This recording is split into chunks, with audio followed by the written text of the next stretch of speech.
Yes, my people. Good morning, good afternoon, good evening, and good night, depending on what time zone you're in. Welcome back to Donversation TV, Friday Night Madness Special Edition. So, on the Friday Night Madness, tonight, what you're going to see, you're going to see a name change. Because even though on screen it says Hand of Don Jr., they call me Don C. This is what I'm saying. They call me Don C. But because my crowd thought, you know what, yeah, the transfer window was so boring. All all it was bullshit, negativity, and all of that blood clot, yeah. So they was like, oh yeah, we're gonna change Don C's name. I'm a good sport out here. I'm a good sport out here. I've had Donchenko. I've had they tried to call me Don Blue, Donny Blue, but I'm not having that. Yeah. And now Lewis is trying to remix that Donny Blue. You know what I'm saying? All right. I'm not having that at all. They call me Don Natural. Yeah. They've even called me Donald Trump Jr. And this week, just gone, they call me Hand of Don Jr. But do you know what? Yeah. Tonight is a name change. And do you know what? Yeah. I think this is going to be my scary week yet. The scariest week yet. Because some of the names that they were putting in the chat was ridiculous. And I'm scared because you know when people have 6.5 days to think about what names they're going to change for me. I'm on other streams. Yeah. Who is it? Lewis calling me Obi Don Kenobi, but I like that name still. But people need to be voting for that. Yeah. But anyway, today we're talking everything football and more. There's been a lot going on. Obviously, everyone knows about the Vinny thing. Yeah. He tried to use us as not even a stepping stone to get a better contract. And you know what? I would have done the same thing. But I did say, yeah, the hand of Arsenal's a piece of shit. That's the name. Yeah. I heard that Alvarez has signed personal terms, but you know what? Yeah, I don't care. I heard that Arsenal want Romero. You better not even inquire. Do not piss me off. Do not piss me off. But anyway, we'll talk all about that and more. First and foremost, there's a fraud coming to the stage. There's a fraud coming to the stage. Yeah, people in the chat will get to you in just a second. The fraud that's coming to the stage. Yeah, she's big on TikTok. Yeah, I'm trying to get on this YouTube thing more, but she's like in my own time, and I'm like, you better blood clot, hurry up. And she's like, yeah, you're a fraud C. And I'm like, shut the fuck up. But now she's backing Spurs. And when Spurs beat Chelsea in a friendly, even though it was a friendly, I had to do my best bantering thing. Do you know what she said? She didn't even care because that's how much she loves Spurs. I never thought I would hear this. She even said Spurs are going to win the league. And last year, she said they're going to win the Champions League. Welcome. Proper Chelsea to the stage. What are you saying, girl? You'll never sing that. You'll never. You see? She started singing that shit, yeah? So I'm like, just shut the fuck up. What's wrong with you? Yeah? How are you, Don? Do you know what, yeah? I was having a great time there until you came and started singing with your awful song, yeah? I don't care if it's out of tune. It's just awful what you're saying. Awful, yeah? Oh, Don, don't worry. One day, maybe, obviously, when your kids are a lot older, then they might win. Go on, carry on. Carry on, you fraud. Arsenal might win the Champions League, but I doubt it. Yeah, and I can't wait to win the Champions League because you know what? Yeah, that's gonna be so sweet, and you know I'm never gonna shut up. I can be 122.5 years old, and I'll never shut up about it. Does that even make sense? It's all right. I've got two, so I know what it's like. What have you got two of? I've got the two Champions Leagues. I could sit here, but it's easier if I just say we've completed football. Look, yeah, big up you for completing football, but like we have to be in the conference league to even attempt that. And to be honest, if you didn't win in the conference league, there was something wrong with you. And plus, yeah, you did beat us in Baku. Well, technically, yeah, you did beat us. More Hazard. You know what I'm saying? And ever since Hazard left your club, well, actually, you won the Champions League after, so I can't even try to ban you. Do you know what, Charles? I fucking hate you. Do you know that? Yeah, yeah, I fucking hate you, innit? You know. But But Don, is my stream okay? Because when I was in a YouTube earlier, that I was really glitchy and echoey. no, no. I can hear you perfect. Like literally, I can hear you perfect. People in the crowd, people in the chat, can you hear me perfectly? Because in these headphones over here, yeah, I can hear you. You know what I'm saying? I'm not like Garnet Troll. You know what I'm saying? Yeah. I don't flop like that. Yeah. I don't hit the side nettings. Well, Chelsea does. But The anyway. most important thing, can you hear me say that we've completed football, guys?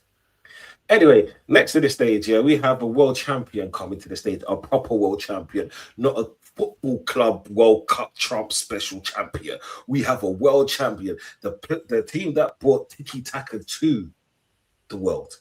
Yeah, we have a guy who supports Newcastle, which we raided and everyone else is raided apart from them pussies over there.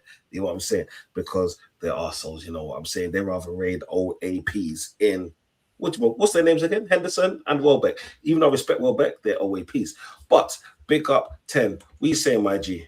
Ooh. Yeah, doing good. Oh, I hope. Yeah, echoing. Okay. Is there echo? Yes, there. Echo. Okay. How about? No, it's still echo. Oh no. Hopefully, because I was on a stream earlier and there was a bit of echo. Yeah, no, he's still echoing, brother. Okay, maybe I'll rejoin again. Yeah. Coming back when you're ready, yeah? You sure it's All not right. me? No, it's not you. You're not echoing. No, yes, you are. Oh, you Right. see? Shall I join on? Let me join on my phone. I think it's my laptop. Have you got another window open? No, I haven't got nothing. Do you know what? Yeah. Come back in, but close all your other apps. That's what I think it might be. I don't think I've literally got nothing open. Can you Okay. hear me? 1 second. 1 second. Right, hey, Chelsea, stay there 1 second, yeah? Yeah, speak again, bro. Can you hear me? Yeah, Chelsea, it's you that's echoing, yeah? Jump out and jump back in, okay? Don't worry. I'm not a fraud like you. I won't sing you've never seen that and all of that bullshit. So now you're echoing. Fuck yeah, now. Jump Oh, out, so jump out, now jump I'm back. echoing. Yeah. That's mad. I That's think fine. I think today's a StreamYard something, because I was with Specs literally just before this, and there was echo Oh, before. So I think it might be a StreamYard thing. okay. 1 second. People can hear the echo now. Yeah, it might just be a stream rough thing. Yeah, It's just right? mad. Look, people, you have to bear with it for as long as possible. Yeah, but let me get to everyone in the chat. Do you know whether speaking? What I suggest is everyone puts themselves on mute, right? Just so we can kind of do that. I did put you on, bro. Apologies for that. I did put you on, so we could try and get some kind of something out of this, yeah. But yo, Jack, big up, man. Big up, Jack. Yeah, each and every time. Ravi, big up, man. Lewis, man. Yeah, you're an asshole. Do you know that? Yeah. Yo, Vod, we saying my G. We saying my G. This is what I'm saying. I knew you had work, so I didn't bother you. You get what I'm saying, brother? Who else is in that? Chelsea, Blue FC. What's up? Yo, Sai. Do you know what, Jack? Yeah. What I'll do is I'll bring you on one time, but what I'll do is I'll do it in the daytime. Or if not this Sunday, I'll do a calling show. Call up, man. Come true. Call up and come true. This is what I'm saying. And stuff like that. So we could try to do it like that. You get me, family. Sai, I know. Don't watch that. But yeah, 1 second. 10. Speak. No. Yeah. Okay. How about now? Okay. So maybe just do that mute, unmute, or whatever. So now I'll mute. No. Now I'm on mute. What it is, yeah.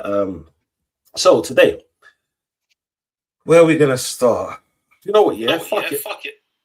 Let's start with Chelsea. Because in the last few weeks, we heard about the mighty Chelsea, the team that's won it all, the World Cup club winning team, Trump special, right? Talking about, oh yeah, now we're serious because we got Alonso. But yet, they sold Garnacho to Aston Villa, yeah? So fuck it, Aston Villa for bantering me last season. They said they snatched Arsenal's chain by bringing in Rodgers, which is stupid because they were willing to pay 116.5 mil up front for him, which is crazy. Now they've got 2 OAPs. One I highly respect. The other one is a prick. Yeah, he went to Saudi for 6 months. Realized that he couldn't even make it over there. His best highlight was breaking his hand while climbing over a billboard. How stupid are you? Yeah, and you lot bought him. Yeah. So Chelsea, what are you saying about him? I am happy with my club, and I'm really excited to see what we're going to do next season. All these signings, and you can sit there saying the OAPs, but look, Henderson's coming to basically be a coach. Can you hear me? Yeah, the mic. You're too close to the mic because I can hear a lot of feedback. Today is a bloody mare. It's really, because I'm on my phone as well now. I'm not even on the laptop. Yeah, it's weird. Today is weird. You see when I'm talking, am I coming out clear to everyone? Yeah, I think StreamYard is just moving mad today, you know. They're just peeing me off, like, but I'm gonna get angry. Yeah, Chelsea, say something else. Is that better? That is perfect. That's actually perfect. Is that No better, echo. Yeah, no echo. That's perfect. Fuck you now. Like as perfect as buying a 35-year-old footballer to play midfield in your team. Oh my days. At least you got a couple for Caicedo. Yeah. Listen, he's coming to be a coach. That's all he's coming for, really. And look, if you can bring him on for the last 10 minutes of a game, if Chelsea is slacking, let him come on to sort of wake the team up a little bit. That's all he's there for. He's obviously wants to do all these coaching badges, doesn't he, eventually? So he's only been brought in for that. We'll probably see him in like Carabao Cup games and FA Cup games. Danny Welbeck, you'll probably see a lot more of. Yeah. He will probably obviously come on in Premier League games more than likely, especially if we get rid of Delap.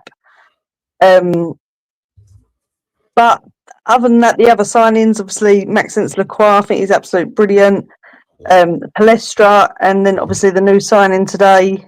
He's obviously got one of the best stats last season in La Liga, as in terms of duels and things like that. So I think he'll work really well, especially if Chelsea play the wing backs. But obviously we don't actually know what formation Xabi Alonso is going to play because the last game he sort of rotated it a bit. He started off with the back three, and then it started rotating into the back four. It was madness. It was quite madness to work out what was actually being played. I think he'll end up playing the wing backs personally, with obviously the 2 wing back players that we've signed. But and then obviously we've got Morgan Rogers, Don. Who?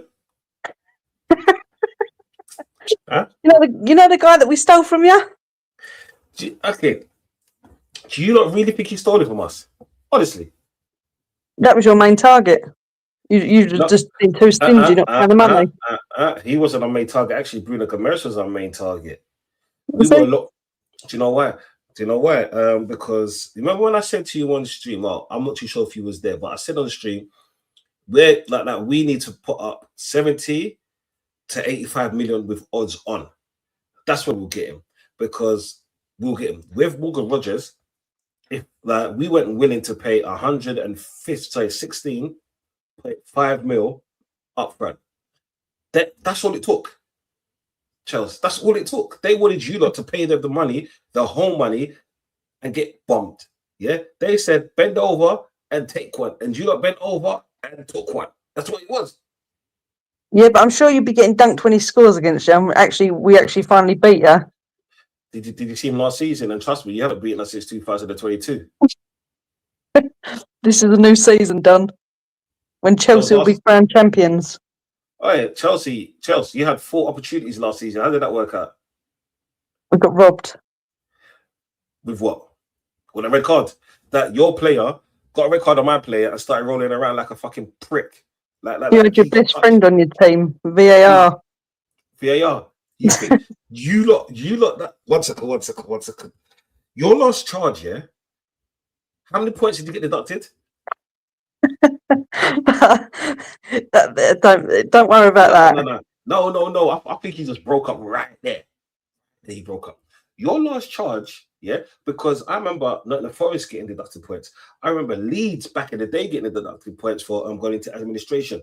I know Everton got deducted points and they just about survived in the league 2 seasons ago. How many points did you not get deducted? No. And another question, one more question. How many times have you lot got caught cheating? Yes, okay. Under Roman Abramovich. Sorry. And also after Roman Abramovich, yeah, you got a drug treat on your team, haven't you not? Yeah, but it's been cleared. No, he's been cleared of what? Taking drugs that he said he didn't take. That was in his system. Oh no. Do you know what? Yeah, I did not smoke weed. All I did, yeah, was go in a room where there was puffing, and I just stood there for like 24 hours, so it's in my blood system. Okay.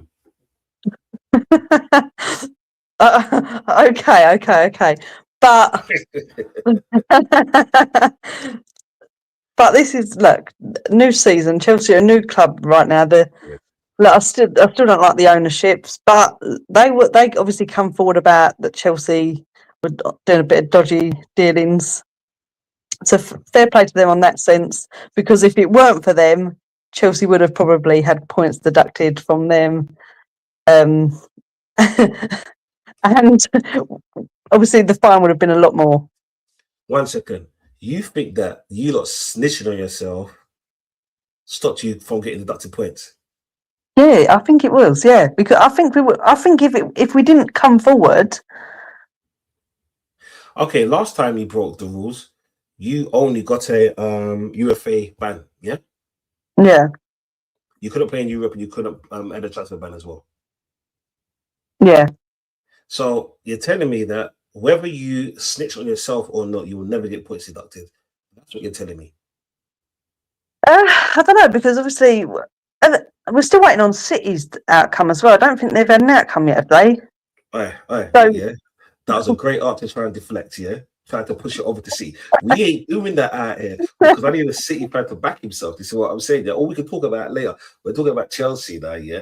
You lot's done it numerous times. This ain't the first time you lot are doing it, and this is not the first time you got off of it. My point, and my issue is that you just called me a cheat because you said this is the VAR EPL. But I'm not having that, yeah? Because you lot, through these years, you lot's got fucking some amazing decisions to go your way and not to go your way. We all saw that game with Barcelona. But then that's what Barcelona does to English clubs. Yeah, I get that. What my point is that you lot self-snitched, right? Cool. It was under another regime, but it's still Chelsea Football Club. If you lot got points deducted, I would have more faith in FIFA doing the 115 thing to City. This shows that the bigger clubs have the rub of the green. You know what I'm saying? Yeah, and yeah. Like, don't get me wrong. It would have only been what? Big up Melo, man. Each and every time, man. Man, there's some respect, man. That's my brother. That. Yeah, but come on, man, Melo. Don't do that to yourself. Look, right. I understand that you lot was like, we'd rather it come out from us than anyone else, because we all know in the court of law, if you plead guilty, you get a light sentence, but you lot didn't even get sentenced. No. What you lot did, right, was just pay for your tax for the year. Because it's just a tax write-off. That's what's gonna happen. Yeah. It's just a tax write-off. You didn't get a ban, you didn't get a transfer ban, you just paid. Yeah, you just paid. How much was it? How was it? 10 mil. Yeah, and obviously, if Chelsea do break the rules, then we will get given that transfer ban, and more than likely, it's like you said, it is Chelsea. We probably will break the rules. You said if Chelsea broke the rules, the only reason why you got into this position because you broke the rules. I 10. Do you hear how mad that sounds? If Chelsea breaks the rules, they're going to get a transfer ban for breaking the rules in the first place. I don't understand that. Do you know what it is? That's mad. I don't know what's worse, that or the Vinny transfer. Second chance FC. Crazy. That's I ain't gonna lie, that is mad. But before we even go on, yeah, I want to welcome the superstar, man, the Liverpool connoisseur out here, the man that loved the word so much he hates when I take the piss out of squirts. Yeah. Oh no, he's just God. He came in like a wrecking ball and he said disconnected like a wrecking ball. So we're gonna get back to the thing until he comes back, until he feels like coming back. Yeah, do you know what? Yeah, StreamYard is actually moving mad. So 10. Like that, we heard that Chelsea is going crazy, yeah, by trying to deflect and put the emphasis on Man City. Shit, this is mad for me. One second. Like put the emphasis on Man City, but yet she doesn't realize that her team has actually cheated, yeah. And FIFA said, if you cheat again, we're gonna ban you for your original cheat. You know what I'm saying? That's like me committing a crime, and they say, well, if you commit a crime again, you go to prison. After I committed a crime, and I got off with it. That fucking sounds mad, yeah. But we got two. But before you even go on, yeah, we got a double whammy at the same time. Your people, just to let you know, StreamYard is moving mad, so we're gonna have to do it kind of cordial today. Yeah, the only one that ain't moving mad is Chelsea because their team's moving mad. But like I said, we got superstar Sai on the field now, and we got man like fucking King. I hope you brothers are all blessed, hunky dory, nice, and all of that. What you man them saying? You're good. Big up all Dancy, good, all big good. up Chelsea, big up Dan, big up King. Hope all good. Hope all good. Yeah, Big all up, good, man. all good. Yeah, big so- up Rock Nation, Vinny Jr., all of that. Oh, well, we'll talk about that, rude boy. We'll talk about that. So, 10, as I was saying, what do you think about forget the old people at Chelsea? This is what I'm saying because we know that's a new retiring home. What do you think about Chelsea fucking getting done, and then they're saying that you have to only pay a fine, but if you break the rules again, we're gonna deduct points because you don't learn when they didn't learn because it's the second time in less than 15 years that they broke the fucking rules. What do you think, bro? Yeah, I think for me, do I think they broke the rules? I mean, I guess if they tell themselves off, oh, we broke the rules or whatever, but it was before, the old ownership. I think Abramovich or something like that said like, oh, if there's any wrongdoing that Abramovich did, you should, say, oh, we did this before these years ago, that sort of thing.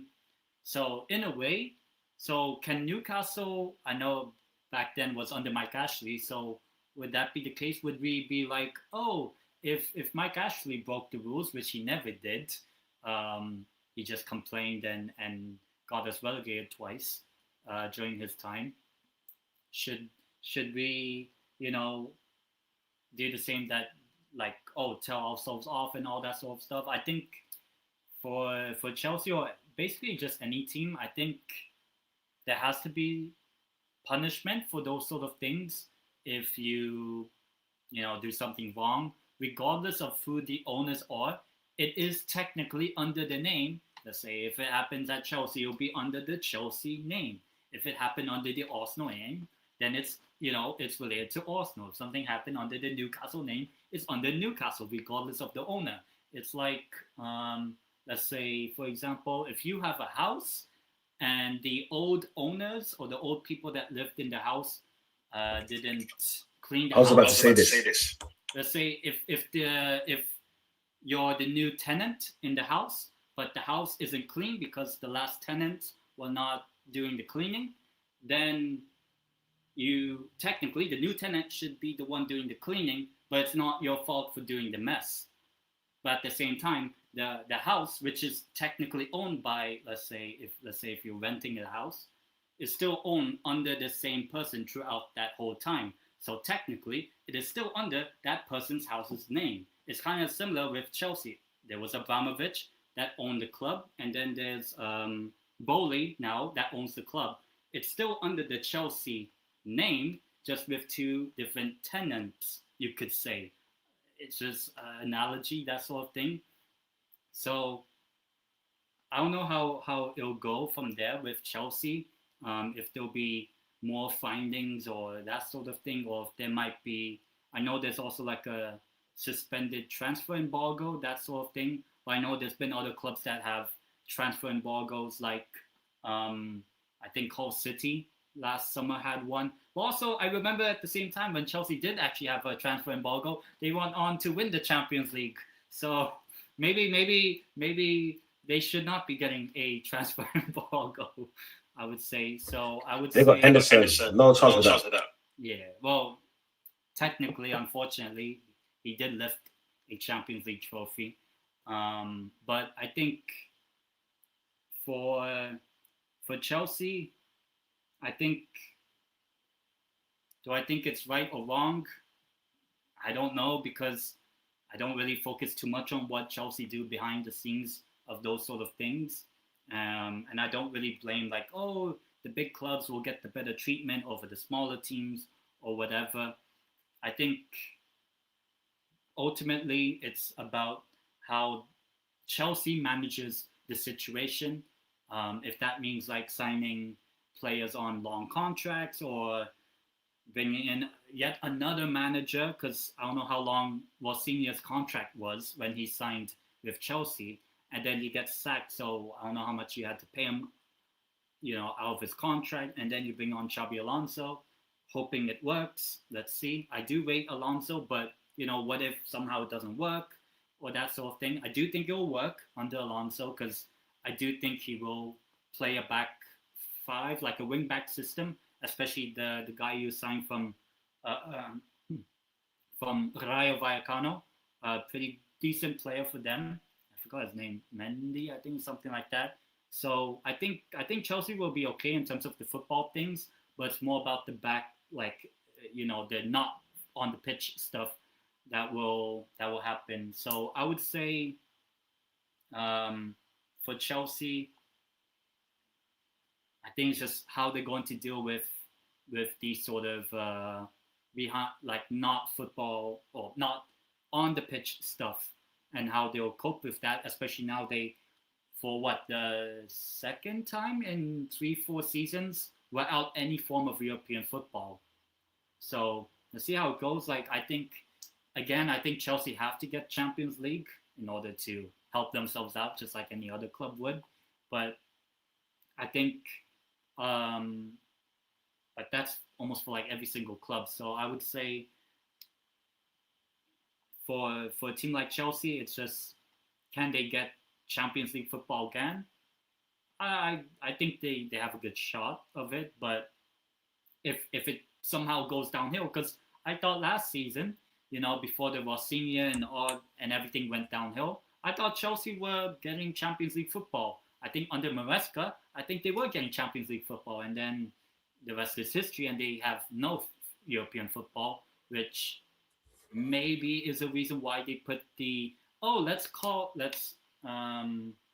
let's say, oh, we did these bad things now that we don't have European football, because I guess technically Chelsea are not under the UEFA rules or something like that. Like, I know we're not in it because we're not in Europe, that sort of thing. So maybe Chelsea are like, oh, this summer we have no Europe this upcoming season. Let's call ourselves out on what the previous ownership did, so that only the Premier League affects us and not UEFA or something like that. But for me, I don't know too much about that sort of situation or how that fully works. But as I said, I think ultimately for Chelsea, they just have to make sure that this upcoming season, like Chelsea's saying, probably, I don't know about winning the league, but at least be in the Champions League and maybe win a domestic cup, because it's been a while as well. So Yeah, may it last a bit longer, bro. What I was gonna say was, do you know what? Yeah, I'm gonna get to this prick in a minute, right? But I have to ask Silas the same question, and the prick I'm talking to is the motherfucker that went on stream to change his fucking hat to do a little bit more trolling. He thinks I don't see these things. You see, man, like me, I see everything, everything. Yeah. We talked about we talked like he wants to come up on a hype. He wants to come up on a hype in a bit. Talk about snatching chains and all of that, and I'm unsnatchable. If you know what I'm saying, this ain't fucking Taken. You know what I'm saying? Liam Nelson is a pussy in real life. You get me, especially for the comments that he said at a time. You know what I'm saying? Yeah. So it ain't that time, it ain't that party, and it really ain't that kind of dance. So before we get to this pussy right here, yeah, right. Yo, Si, you're there, man. What's your thoughts on this whole Chelsea embargo and them not getting any points deduction, even though they're saying it's self snitching, but they still brought the rules, and whether it was under this. Whether it was under the blue coat or Abramovich, is still Chelsea FC. You know what I'm saying? Do you think they should pay for the sins of the father? See, regardless of what for me, I don't care about them because I'm looking at the FA. I don't care what Chelsea done because they went to the board and they said, you know what, we did mistake, give me a punishment to us. They asked for punishment. They said we did the mistakes, give me punishment. For me, I'm not looking at them. For me, I'm looking at FA. What are you doing here? Chelsea have done this type of mistakes time and again. You are not doing that. But if Forest or Everton or if Leicester, if any teams does it, you are giving a point deduction immediately. You are doing a decision immediately though. And there is a prime example, Manchester City. They got 115 right now. There is nothing happening there. For me, I'm not looking at Chelsea. You know what? Chelsea did their job because they broke their rules, but they won trophies. Chelsea fan didn't care about it. Chelsea fan don't care. If you ask King, he will. If you want repeat it again, he will say, you know what? I will do it again. Chelsea fan doesn't care because they bought trophies. Though. He bought 20, at least 15 to 16 trophies for them. Champions Leagues, Premier Leagues. But they don't care. For me, I'm looking at it more of from a FA point of view. Chelsea, I'm looking at English FA. What you're trying to do? See, yes, Chelsea complain to you, but in terms of your complaint means you have to give harsh punishments. What is harsh punishments there? Transfer ban or points reduction. See, I don't care about point reduction because points can come. For me, transfer ban is the biggest punishment for me because they need players. They need players for me. That is a bigger punishment for me. I don't take a points reduction as a big punishment. See, for Chelsea, points reduction is not a big punishment. For Leicester, for Forest, for relegation clubs, point reduction is a big punishment. For Chelsea, it is not. For Chelsea, there is a transfer ban or like that. Because they can pay fine, point reduction is fine. Because they got a good coach now, and they got a good players, they can win points. It's not a good for me. For me, I'm looking at FA. Do you have to do something? Do I think they will do it? No. Do I think Chelsea will do it again? No, not now because they changed the ownership. They're doing in the right things right now. We will see. Have to see. For me, I'm looking at English FA. Bro, you got this elephant in the room. Manchester City 115 charges. We haven't done anything. By the way, I think City will also pay 1 million or 2 million fine. They will also get out. They won't get any relegation punishment. They won't get it. These Manchester City. Bro, this Manchester City, Chelsea, they're the biggest clubs in the Premier League. They're revenue generators for FA. That means they don't punish them awfully. They don't do this. For me, it's I'm looking at FA. Bro, FA, you have to do something. See, by the way, prime example, if Newcastle broke rules, I'm damn sure about it, they will get a point deduction. I'm damn sure. But if it comes to Chelsea, no. No, because they're revenue generators. Chelsea, City, Liverpool, Arsenal, Man United. These are all revenue generators. These are A+ clubs. It's all about money in this English Premier League. That's why, for me, English FA has to do something. That's it.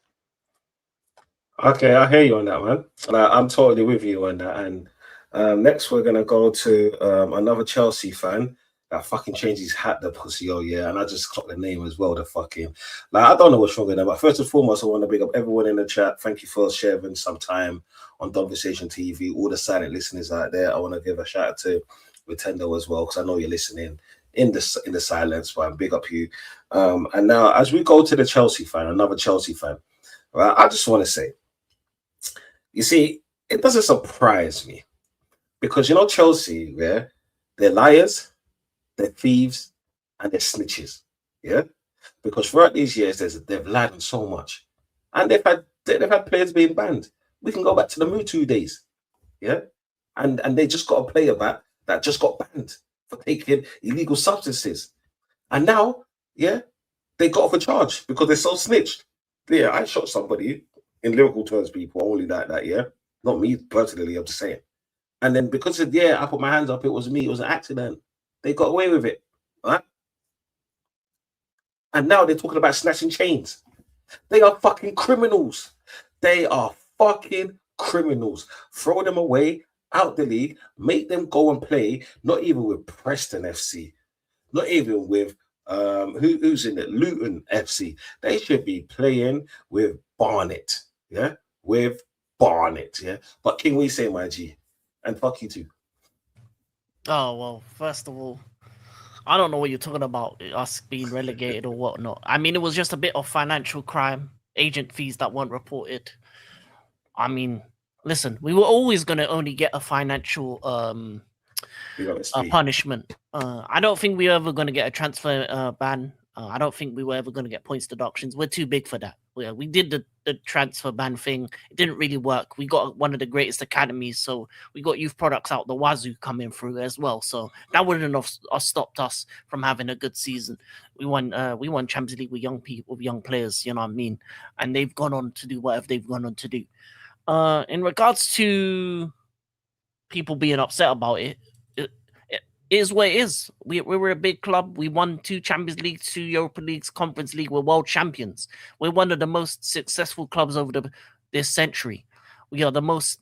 We bring in money. We bring in fans from all over the world. We're popular everywhere. We're in Australia, New Zealand. Fans filling out seats in stadiums. We're big over in Africa. You know what I'm saying? We got fans in America. We just signed to Rock Nation Sports over there. We're doing it big all over the world. So reality you bought is, those fans. You bought those fans. But reality is, we are one of the biggest clubs in England. 4th position at this current moment. Some people say 3rd. Who cares? But we're in the top 5, and the top 5 compared to the rest of these small, medium clubs like Tottenham and that can't compare to us. So. Tottenham, yeah, small medium club, like Newcastle and Sunderland and all those other clubs that think they're on our level. They will get points deductions. Chelsea Football Club don't, and regardless of whether we cheat in the future or in the past, it doesn't matter because we stay winning and keep on hating. That's what fuels us. We are the most hated, and we love that. I want to be hated again. We were at our best when they hated us. They hated Roman, and now all of you have foreign owners. You hated the money being brought in. Now you all spent 100 million on players. You hated the fact that we did it bigger than ever. Look at what Man City are doing. They hate it, but we changed the game. Shout out to Roman. And thankfully, we're not going to get any more punishments. Because guess what? The man that actually did the crime, he's not coming back to England anytime soon. And he's not answering the FA's calls because they still got his money stuck somewhere and they haven't sent it to Ukraine. So anyway, you know what I'm saying? The FA and all of them man are terrible as well. So them are a bunch. Them are a bunch of wrong'uns themselves. Because the fact of the matter is, the money that was spent to buy Chelsea is still stuck in some shady bank account, and I don't think anyone's going to see that kind of money. But we'll see. Well, maybe it's already spent by someone. But anyway, that's why they relieved us. And also, they had our club for like a couple months as well, and they didn't find these findings. So the FA, the government had control of the club. They could have checked all this stuff out. They could have found it themselves, but they didn't because they had no due diligence. They were terrible at their jobs. They just wanted money off of Roman because he was Russian. And that's the only reason. Anyway, but you know what I'm saying? I hear that, even though I fucking hate your club. That's what I'm saying. The cheaters, the liars, the thieves. Do you know what? Yeah, you like God rest his soul, but you lot are the embodiment of who Eddie Guerrero was. You know what I'm saying? Yeah, you've won a 100%. lot like Eddie Guerrero. I respect you lot like I respected Eddie Guerrero because he's one of the best wrestlers, and you lot were the best, one of the best team to do it in the last, let's say, 15 years and so forth. And I fucking hate, you know what I'm saying? Slapping man's in the head with a chair and shit like that, rolling on the floor. Oh, and it's Carcedo moment. Best Carcedo moment, blood, yeah? You get me? I 100%. get away with that shit, but it is what it is. But the next guest that I'm bringing in, oh my days, he's the one that went mad, yeah? He went mad with the fucking names against me. He was supposed to be my brother. He was supposed to be on my side, yeah. But he's representing the rest of you lot, motherfuckers. You know what I'm saying? Like, I want you all to welcome man like Black and Mr. Propaganda himself. What you saying, my G? Nothing much, my brother. I'm here. I hope everyone is well. I hope everyone is well. I'll try Hello, to, Becca. yeah, big up. I'll try to remain calm today. I went crazy and crashed out on Vinny, so I'm gonna relax today, No, man. don't watch that, man. We'll talk about that in a little piece. Before we go back to Chelsea, yeah, because like I'm not having her get away with anything, Chelsea and King, yeah. Even though King had a nice little segment right there, like you see these thieves, yeah, Latino yeah. heat. You see these thieves, they're wrong in blood, druggies, racists, thieves, yeah, and snitches. All right, they show us fucking wrong in football, but yet they keep getting away with all of that shit. They went to a country. You know how bad they are? They went to a country and they dash a brother off a train because he's a brother. Yeah. What do you think is going on in Chelsea Football Club? And do you think they will ever hold consequences for their fucking actions instead of just taking tax money away from them? Bruv, we gotta be honest, man. This Chelsea, like between, I don't know who's worse. I think Man City's worse, but at least like Chelsea, they were smart. They done the dirty deeds when there was a time where there was no FFP. It had never been done before. We was looking like, whoa, Crespo, Drogba, what? Ballack, Mood, this mood guy, too. Makaleli, but they're just buying everyone. We're just looking like how? Like we just I was thinking how I remember thinking that at the time, how they doing this? Is this allowed? And then they stole Ashley Cole. When well, first they beat us Wayne Bridge. Then they done us again and took the league from us after we won Invincibles. And then again they done the 3P. They stole Ashley Cole. I said, nah. That's when the rivalry. That's when. Stop smiling, you fraud. That's when the rivalry began. So for me personally, Chelsea, they're one of my biggest enemies. They've been terrorizing us, especially Didier Drogba. There's a bit of respect. Obviously, over the years, I've respected Chelsea a bit more because they just spend the money. That's all they're known for. They are that person in the club. They don't care. They're at the rave every week. Same buying bottles after bottles. They only do they only do in tables. They don't go to the rave and just park up. You know what I'm trying to say? Nah. Big spenders, Chelsea. So I gotta respect them at least. They picked up their Champions Leagues along the way. It doesn't seem like anyone wants to do anything. Obviously, I reckon it was Roman. Roman was the real, like, we know Was a bad Roman done man. a lot He of was a bad man. scummy things. Hey, Like, fam, hear this, yeah? How can Mikhail tell a story that his people got kidnapped here and Roman's like, do you want me to handle it? this Are is what you, I'm talking.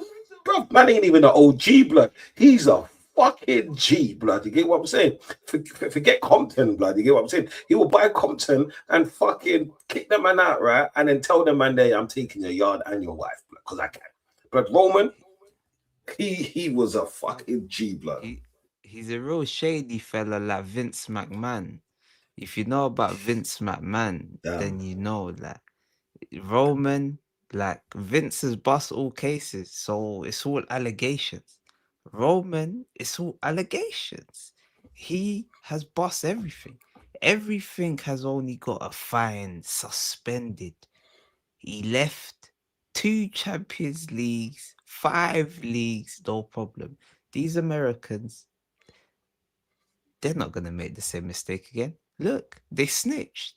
They snitched straight away. So you know these Americans, they're only here for the profit. And that's why you see them every year. Chelsea buy 100 kids. They go, they're moving like Madonna. Just go to the orphanage and bring home black kids. So that's what they're doing, Madonna FC.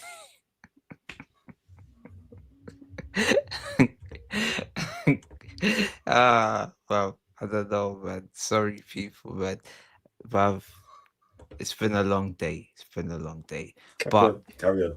you get my point, though. Chelsea, they just get away with it. And the one team that I feel, Man City, they've just taken a mick. At least with Chelsea, everything was out in the open. You just check their books. They know there was cheating. It's no problem. It was there in black and white. But Man City, they cook the books. And when you've cooked the books and you're getting away with it, nah, someone's got to pay. But long story short, no one's going to pay. The Premier League, they're cowards. They ain't going to do it. They're not going to. That's why Chelsea gets suspended. Everton, Forest, all of these, man, 6 points, 12 points. And you know, they probably gave a little sweetener. They probably paid like 10 million towards FA charity. So, yeah, man, that's the difference. Yeah, bro. I hear you, man. And it all started with Roman Abramovich. He was a real OG. I'm glad he's gone, but it seems like his ghost is still haunting us. You never know, yeah. In the Chelsea brand, the American might be the face, but he could be the backing, and you will never know. Yeah. All right, Chelsea still there, love. I'm still here. I didn't want to unmute because of the echo. Okay, when you is it doing that? I heard about this. yeah, So it's not just me. No, it's not you. You're not the only fraud out here. But you know what? Yeah, we'll try to live with it as much as possible because we still have to have a conversation. This is what I'm saying, and then it makes life even easier. But before we even go on, 47 minutes in, people, make sure you're hitting them likes. Make sure you're subscribing. Guess what, people? Cena's got the main people about. It's that time of night before midnight. I have to get that name change. I fucking hate you lot. Yeah. So people, you've had 6.5 days to tell me what name I should go to. Yeah. This time there is no putting it in a private chat. This time there's no sugarcoating anything. As long as no one else say anything on stream, I don't have to put the banner up on this thing right here. People, get your names in. I'm gonna go through the chat. I'm gonna go through the panelists, and in the chat, please give me your best names as well. I'll pick 3 as you voted by most people, and then do your thing. So, Blacker, no, as proper Chelsea's the female on stream, and chivalry is not dead over here. You know what I'm saying? Maybe for you young Thundercats, but not me. You know what I'm saying? So, Chelsea, give me your best name. Oh God. I feel like I need to do something relating to Vinny Jr.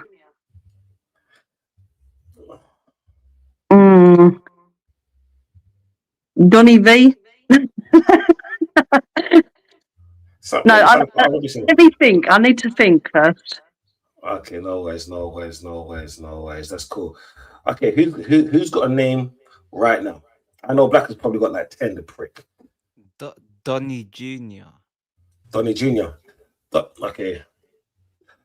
Don Vin Jr. Vin Don Jr.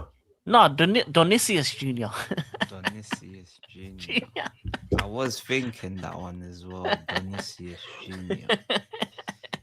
Obviously, if what's his name was here, he would say delicious. What, Delicious Jr.? All right, look, yeah, Roger ain't here. Stop your bullshit, blood.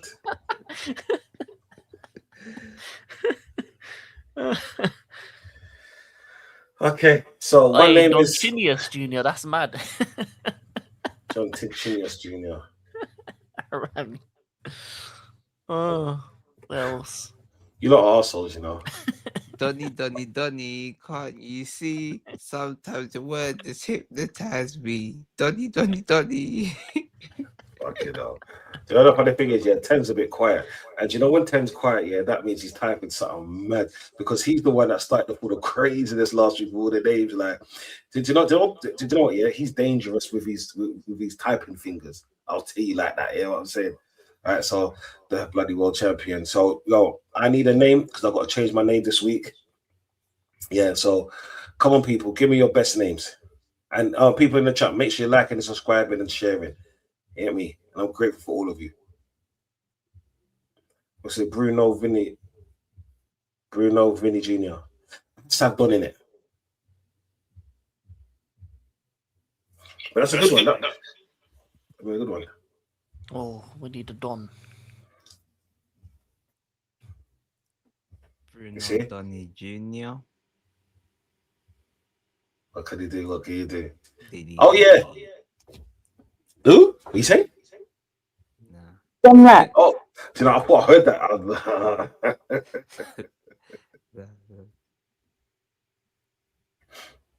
See, someone said last week, Obi Don Kenobi. That was a sick name. But I can't choose my own names.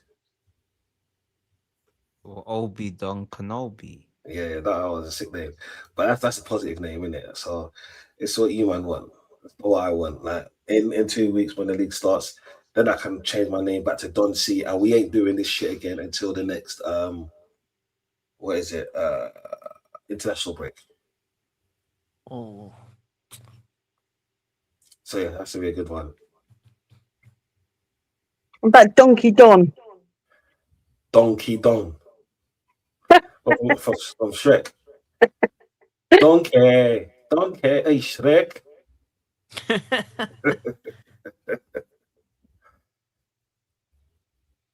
oh, I can't think of I say anyone. Don Z.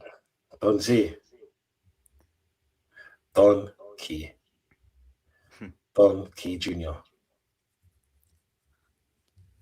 Yeah. It's not as mad as last week, thank God. I'm so Well, Hand of Is Don it- Jr. That's a good one.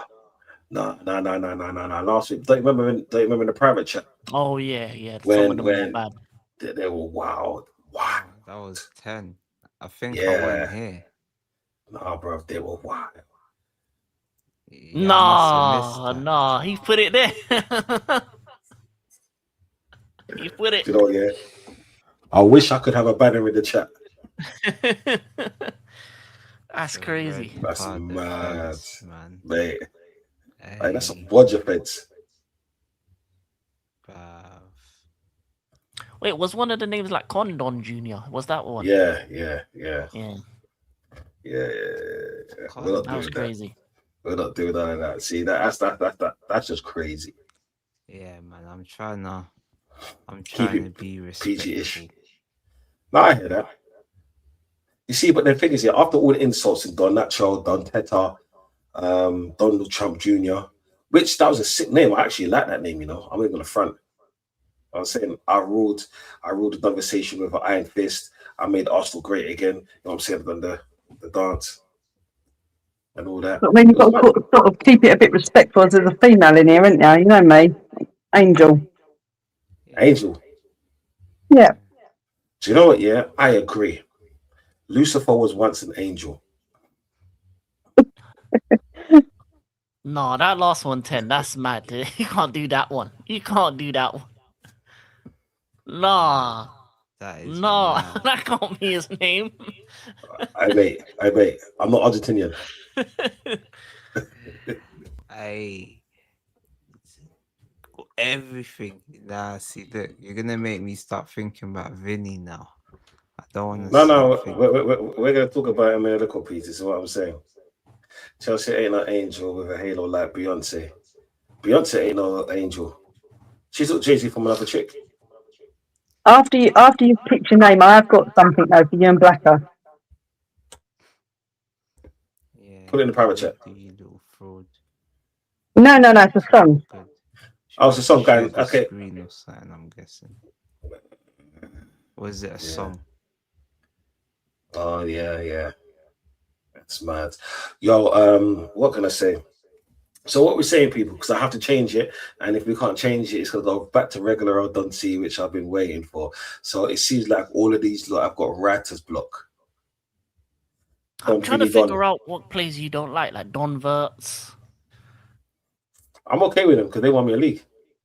Oh yeah, You you realise? are. Oh, we need Tottenham players then. Ah. Did we do Don Charlison? What about Don Arrizabalaga? Mate, I ain't even gonna front. Me spelling that's gonna be a madness.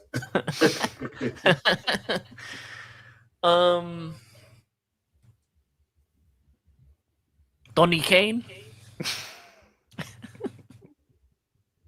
I could twist that around, yeah. I said she liked my sugar cane. Hey. What about Don Koveski or something like that? Don Koveski. It's up Yeah. to you, lot. Ravi's a bad guy, man. No, Ravi's Bad awesome. guy, bro. He's a bad guy, man. Wait, is my mic quiet, by the way? No, you're good. Sancho Donali. That's decent still. Sandro Donali. That's a decent one. But I like I think the best one is Donisius Junior. Vinicius. Yeah. Okay. So is that the name change or is that going into the booth? No, that's definitely going into the booth, but I don't know the other two. What? Okay. I think is it unanimous? Yeah, it has to be unanimous because you know what it is. It's one of those things where I've been very consistent with the unanimous thing. So why not doing it?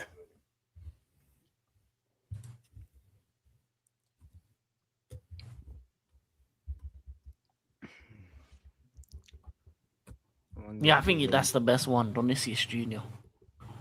Is it done is? So Nah, Don IC. ICIOUS Junior. Maybe even add Charles. Donisius Charles Junior. Criminal behavior. Fuck you, bro. You're the one that started this Dodgeco thing, blood. Who, me? Why would I No. do something like that? Because you're fucking Chalabur in disguise, you prick. He does look like Chalaba. Yeah, you're the one that said it. Donham Hotspurs. Oh, do you know what, Melo? You're taking the piss. Why would Donham Hotspurs? Don, you'll never win Vinny. I hope I never win Vinny because that's a pause moment if I ever heard one. Even with your fingers, them. Yeah. I'm not trying to win his heart. You hear me? No, thank you. No. I'm a happy married man, thank you. What's it, Don Zerbi? Roberto Don Zerbi. That's a good name. That's a distant, yeah. That's a decent one. I'll use that for the second one. Wait, what's the other manager you don't like? Who, Postacoglu? Yeah. Don Postacoglu. Don Postacoglu, mate. Don Coglu. Don Coglu. Yeah? Yeah, Don Coglu Jr. And then underneath you need to have that's what we do, mate. Man said Ruben Donnerim. Sounds like something mad. No, that's not. Donnerim, no. Yeah. It's so close to Ghana. I'll use Donovan.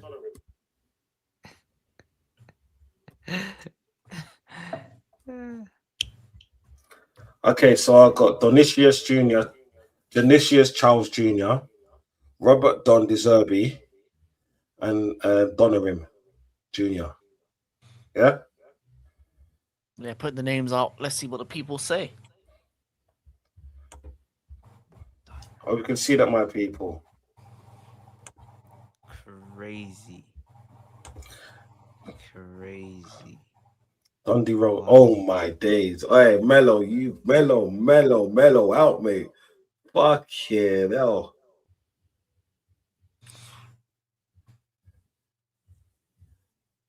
No, Donnarumma Jr. sounds mad.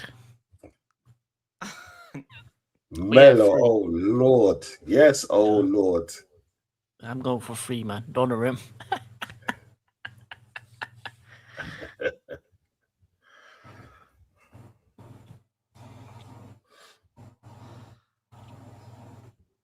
Thought to be edgy, but Need more votes. There's only 3 votes so far. Oh yeah. Let's keep it up. Like people. And I can't even vote for my own thing because I'll just say Don C. I mean, you can vote one. Which one you like the worst?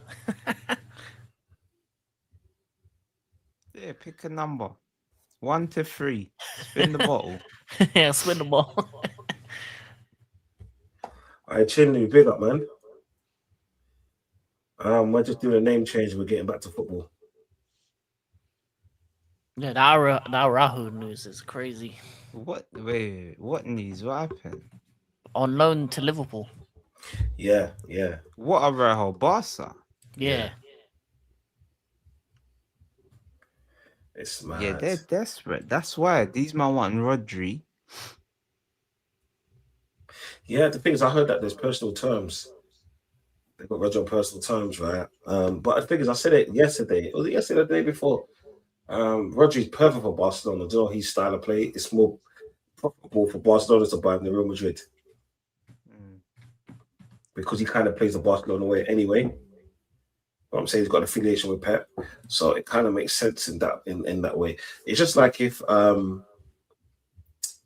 left Man City, him go to Barcelona will be stupid because he seems like he's a Real Madrid player. You know what I'm saying? So styles and all of that. But people, make sure you get your votes in. Make sure you get your votes in. It's going to be open for another minute. And then I've got to change my name. So far, Donnarumma is winning by a landslide. Yeah. You know, I hate you lot sometimes. I can't wait for the league to start. Hold that big man. Hey, boy, man, what's wrong with you, man? There's no fucking need for that. You chill out, you hit me, like.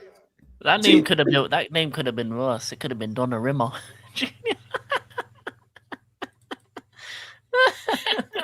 Or Don is I lost. said Donnarumma inner. Nah, you're going mad. I don't know what's going I fam. What the fuck is this in the part? You just fucking added, like, you just do the ad-libs thing, like, you hear what I'm saying? You see, hey, Chelsea. Yeah, Are you hearing this slander? I am. I'm sitting here cracking up, and I feel like Blacker needs to have a name change at some point and all. That's that. I'm backing that, yeah, but you see, but the thing is, yeah, I can't tell anyone on my show to do it. All I can do is, like, do you know what it is? Sometimes I hate you lot. Yeah, like I hate the Chelsea lot because you're Chelsea. We've won it all. You're cheats, you're liars, you're thieves, and you're druggies. Yeah, and you keep getting away with this shit, rich bastards. Okay, cool, people. So this is the name change, Donnarumma. Yeah, that name could go so many different ways. It's unbelievable. Yeah, Blacker, don't add to it, please. Oh shit, I hate you. So add to it. Yeah. Nah, man. I'm keeping my mouth closed, man, because I just even thought about what Chelsea move like, bruv. We move like winners. Yeah, that's one thing. That's one way to look at it. In other parts of the world, it was once illegal until 1947.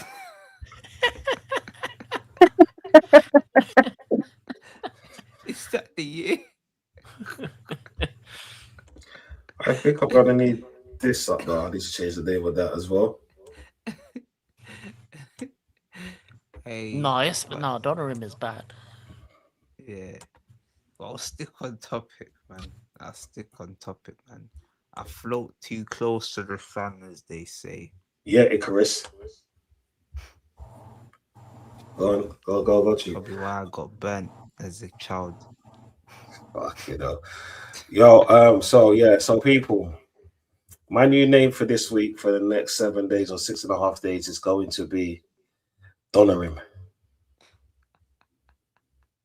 10. No one Fair asked enough. to put your hand up. Prick. Yeah. Who came up with this name this time? Was it Chelsea? No, I didn't. I said thanks about Vinny, didn't I?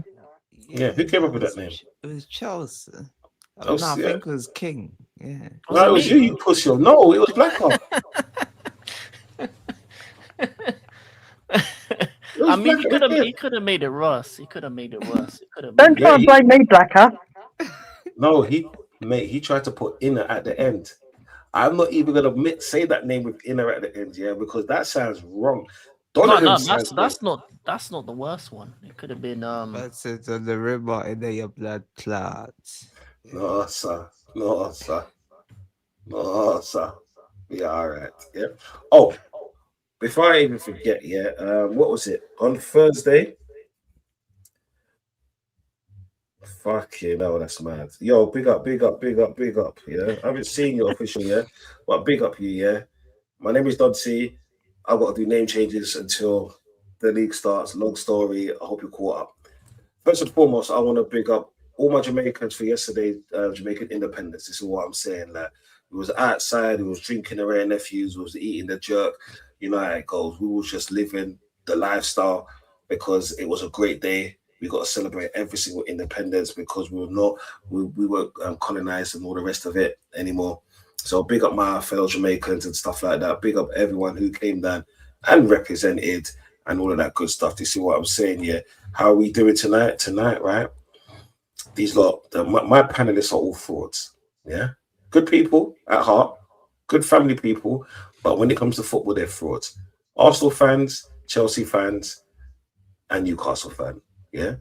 No, sorry, not Chelsea fan. Chelsea cheats. That's what we have. Chelsea cheats. Okay. And it says VVD's got a new deal. Mate, if you've got the story, put it in the chat for me. I was going to mention that, but kept it quiet to myself. Oi. King, you're a prick for that. That's not getting no airtime on stream. Yeah. Chinu, but even thinking that, yeah, that's how I know you lot are Chelsea.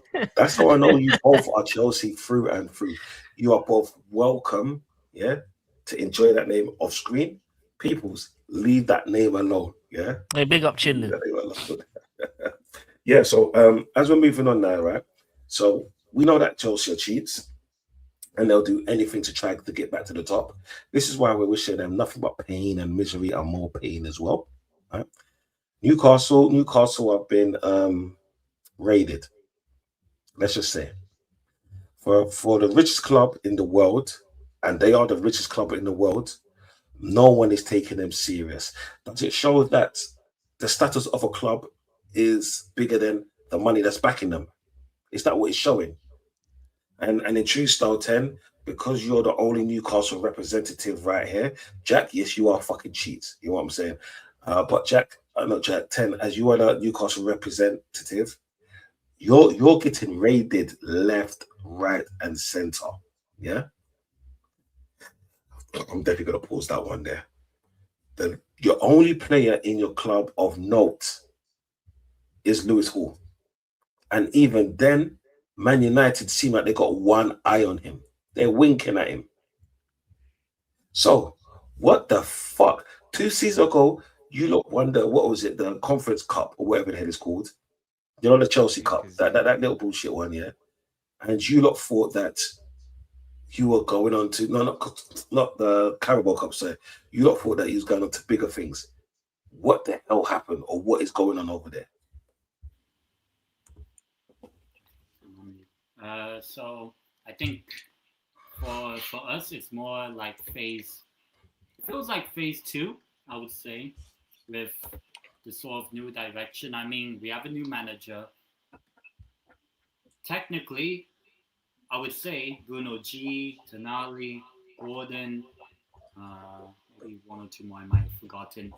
Technically, they all finished 12th in the Premier League. So, in a way, they were the reason why we finished where we finished in the Premier League, and the same thing with their manager. So that's one way to put it. I would say for the upcoming season, I would say we technically we haven't played a preseason game ever since Eddie Howe left, but we do play a game to today or tomorrow against Valencia, which I think would be a good test because it's the first time we get to see Leisler, the new manager, who everyone's saying is the worst manager because he just came from the Saudi League, even though he's technically won 2 Asian Champions League, something that Arteta has now probably won't be able to do. And he's also won back-to-back Austrian League titles. The same team that hasn't won it since he's left. I think now we've gotten some younger players, so it's a bit of a different sort of recruitment. This is the new, the new sporting director, Ross Wilson, who was the sporting director at Nottingham Forest, who was the one in charge of getting Elliot Anderson to Nottingham Forest. And then obviously now he's got sold for like 116 million or something. But without a, what do you call those? Sell-on fee. Basically, Newcastle got £0 for that Anderson money. And that was because of the sporting director work of Ross Wilson, who's now the sporting director for us. So, I mean, in a way, there's a lot of new change at Newcastle. I feel like this is the first time that any club has actually done. I'm not going to say it's the first time, but I haven't seen a club that's changed the manager, change at least the big guys of the team, like the Bruno, Tonali, and whatever. And it feels like, yes, maybe Newcastle are underestimated, probably for good or bad reason. But that also means that there's that uncertainty because under Eddie Howe, the past 4.5 years we've had him as manager, it has become predictable with him 4-3-3, these sort of guys playing this and that. Sorry, Ted. I'm really sorry. I'm really sorry for cutting you off. Give me 1 second. All right, Jack, put the marijuana down. Yeah? I agree, Jack. Put the marijuana down, please. Yeah? Your head is ticking wrongly. You seem to be paranoid and you're not thinking straight. I had to cut off one of my brothers in 10, and I really apologize that, but I will not let this shit go on. You know what I'm saying? We can have laughs and a joke, but that is no joking matter. You know what I'm saying? I'll give you a grey card for this one. The next comment like that, yeah, you'll be on timeout, sit in the corner, yeah, and He's speaking facts. I will treat you how you treated Maresca. You did him wrong. Yeah. So sorry, Ten. Apologies. Yeah, I think what I was saying before was something. Yeah, so new sporting director. Well, not really new sporting director, but now we have a sporting director, and in the 4.5 years under Eddie Howe, it has become predictable, especially last season and maybe even the season when we won the Carabao Cup. We were pretty predictable, 4-3-3, the same guys in the same positions. Dan Burn at left back. I hope Leisler does not play Dan Burn at left back, or, well, just don't play him at all. Or just play him at centre back where he's actually pretty decent, I would say, at that centre back role. But I think now, under a new manager and practically a whole different, it feels like a whole different team. It's there's that sort of uncertainty because everyone in a way will underestimate Newcastle, which is fair enough. Because no one really knows about Leisler. Because you look at, let's say, Tottenham with De Zerbi. Everyone knows De Zerbi.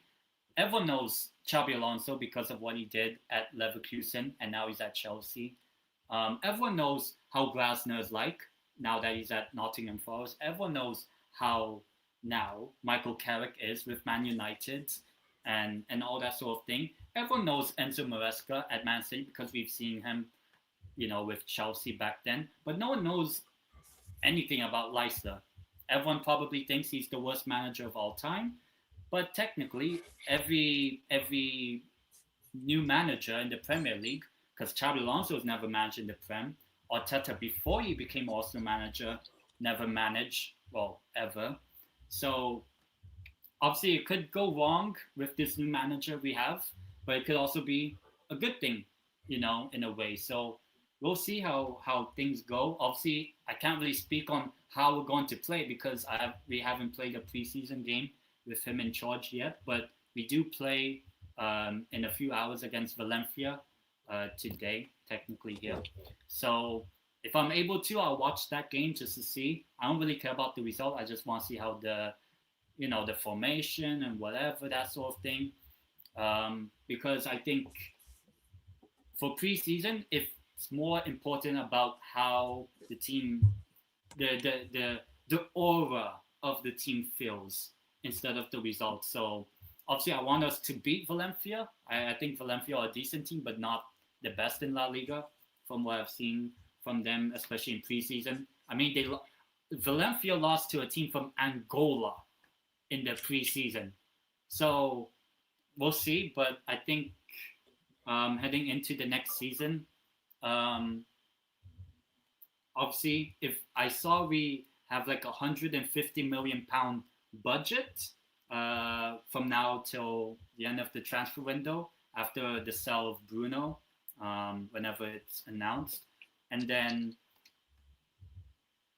it feels like a whole new change at Newcastle. I know there are some Newcastle fans that are like, oh, we're getting relegated. Or there's some people like me that think that I think we might be one of the surprise teams. I don't know if we're like us being, I don't know what would constitute as a surprise from Newcastle this season, but I think with the first 10 games of the season, and I remember we checked on that last week on that, like Newcastle's first 10 games, I think are quite manageable. I know we play Liverpool at home, which will be, in a way quite emotional because Kevin Keegan and all that. Yeah, so it's the first season after Kevin Keegan. And then we play Spurs away, but we do win at Spurs, so I think that'll be an easy victory for us. And then the games after that, like we play Arsenal after the international break of November, but that would be game week 11. So we'll have 10 games prior to playing Arsenal in game week 11 in like mid-November to kind of see how the team is like and how the league and everything will be like by then. So I think there's uncertainty. Quick question. How many players have you lost this season? In terms of like the big names, Gordon, Tonali, and Bruno G. I think that's really the big ones, I think. What about Trippier? Oh, okay. Yeah, but he left on a free. But also, at the same time, I think his legs have gone, that sort of thing, in terms of like that sort of level. So you could say, oh, Newcastle lost a lot of leadership and all that sort of thing. I can agree with that. But also that gives opportunity for the players like a Malik Chow, Sven Botman. Maybe we sign. It seems like we'll sign an experienced player. For now, I don't know who it is. I know earlier today, we were linked to Pierre-Emile Højbjerg from Tottenham. What the fuck? Who's that? Fake account. One second. Aye. Sorry, Ted. I've got to do this again. I know it's you. You're my brother. But Blacker. That looks a lot like you, mate. One second, let me make this thing bigger because, like, that was mad. Oi, how do you make this thing bigger? No, that's not that one. That is crazy. Oi, whoever made that, yeah, find me on AI. Instagram and send that to me, please. It's Donversation TV. Donversation TV. That's mad. And do you know the John thing is, yeah, man's got the fucking magnum in his hand, blood, and he was drinking that I think 2 weeks ago as well on stream. Mad. That's mad. I sorry, Ted, carry on. I forgot what I was saying. Something like, yeah, we probably have lost a lot of leadership in the team with like Bruno and Trippier and all that. But also maybe we'll, with the players we do have and potentially the ones we bring in. I know earlier today we were linked to Pierre-Emile Højbjerg, one of the guys that lost 6-1 to us a few years ago when he was at Spurs. I don't know if that's true. If we'll get him, I don't know. It could be a smokescreen. For now, I don't really know who we will sign because I didn't know we would be signing Toure or Bamba. Those sort of players. The first time I heard about them was the Here We Go. It's never been like this sort of build up. Oh, there's this sort of player about to come in. So we'll see. So right now, can't really judge how our transfer window is like because it seems like we'll still have a lot more incomings. I think we'll sign from now till the end of the window. I think I'll be optimistic and say we'll sign 4 more players, I would say. Because in a way, we do have the money. Like we got, I think in 70 million pounds for Gordon or 80 million, I don't know, something like that. We got 100 million something pounds from Tonali, which is very crazy. And then obviously we'll get, I think it was 75 from Arsenal. So that's a good amount of money we have. And also Bruno G, Tonali, Gordon. I think they were on like the highest wage at Newcastle. So and you still got 150 from Isak last season. Something like that, yeah. So maybe that can funnel in. So those sort of high wage players and Trippier are gone. And obviously, we'll get some players with different wages or whatever. So maybe that kind of helps our model. And under a new manager, maybe some new ideas and all that sort of thing. Right now, I can't really say exactly because I've not seen a preseason game with him yet until we play Valencia today or tomorrow. So I think right now it's a new direction with uncertainty, but for the first time since winning that Carabao, I would say ever since winning that Carabao Cup, I think this is the most exciting time because I see like the English media mostly talk shit. I mean, talk sport, Sky Sports, CBS, even though that's American, all that sort of thing. Yeah. Our goalkeeper is Lucas Hornychek. What the fuck? He's the guy from Varga. But yes, his name is Lucas Hornychek. What do you say? I've got a name black.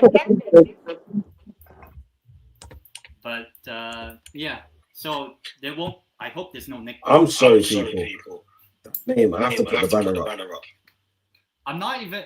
His name is Lucas Horny. The echoing's back as well.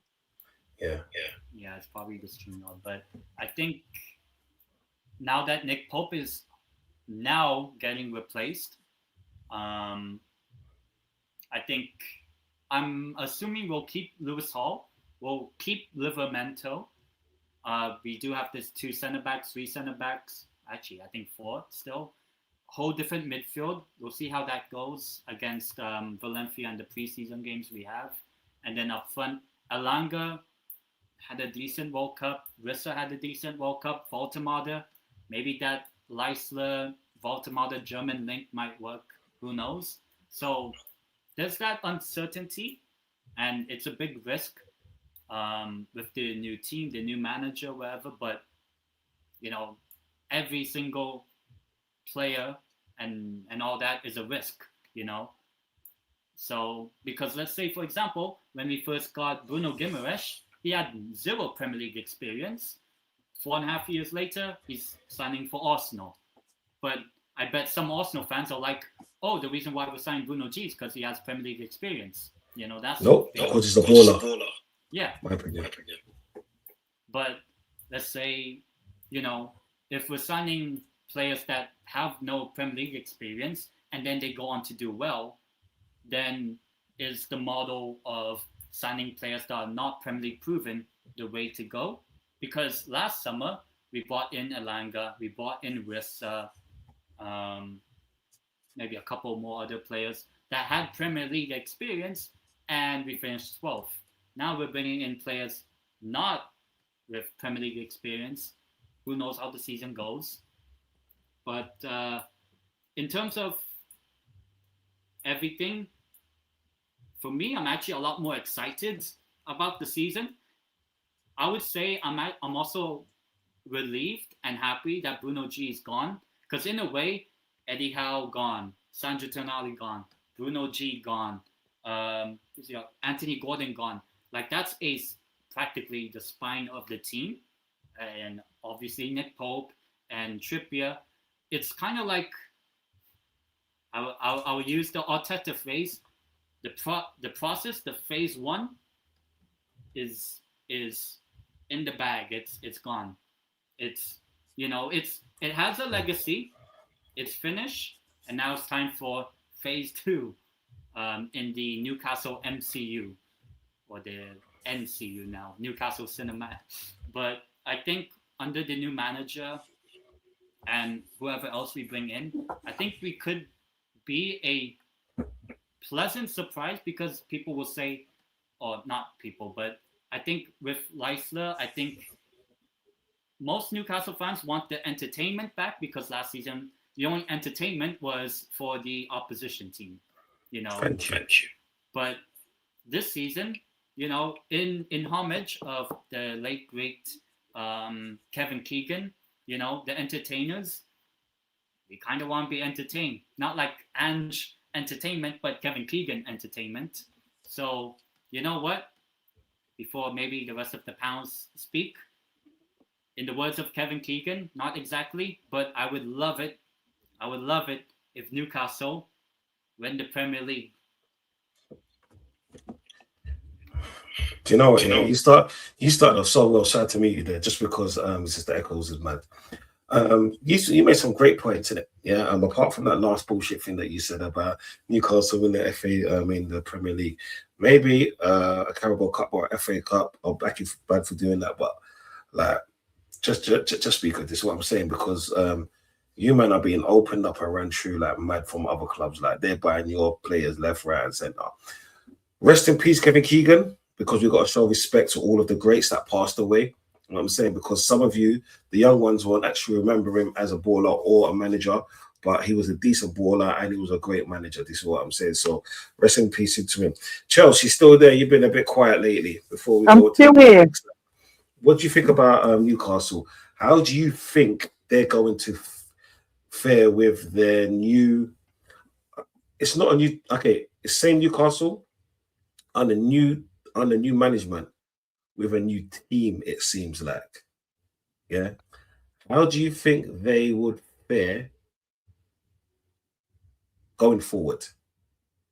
To be fair, I don't really know much about the new manager, but from what I've heard, apparently he's quite a decent manager. So, look, obviously, it's not often that a new manager comes into the Premier League and does absolutely incredible. So I feel like it's going to take him a little while, especially with like such a new team coming in, like new players. But I don't think it's going to be easy for Newcastle. I don't see him getting relegated. But I don't see him finishing in the top 10 either. Sorry, 10. But I just think maybe the following season, once that team's gelled together, I feel like they could potentially go on and obviously do a bit better. But from obviously this manager that's come in, like I said, I don't really know much about him. I haven't really seen what he's about. but all I've heard is good things about him. So maybe not this season, but look, you can concentrate on getting used to the players, the way that they play. And then maybe the following season, I think they'd do well. Okay, I hear you on that. I hear you on that. Maybe the following season they do well. Oi, Si, welcome back, you prick. You still there? Don't you can hear me? Yeah, I can hear you. Yeah. Just to hop into flawless stream, so I have to crash out. Yeah, what the echoing? Yeah, the echo is a bit No. mad. What's that? 1 minute. Do I echo you now? No, you're good. You're good. Yeah. Good. See, for me, Newcastle, speaking about Newcastle, right? For me, he's a young manager, decent manager.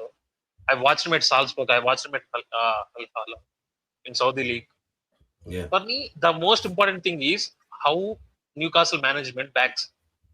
Bro, Newcastle recruitment has a massive job right now. They have to replace Tonali, Bruno Guimaraes. Yeah. He's just completely cut out, brother. Yeah.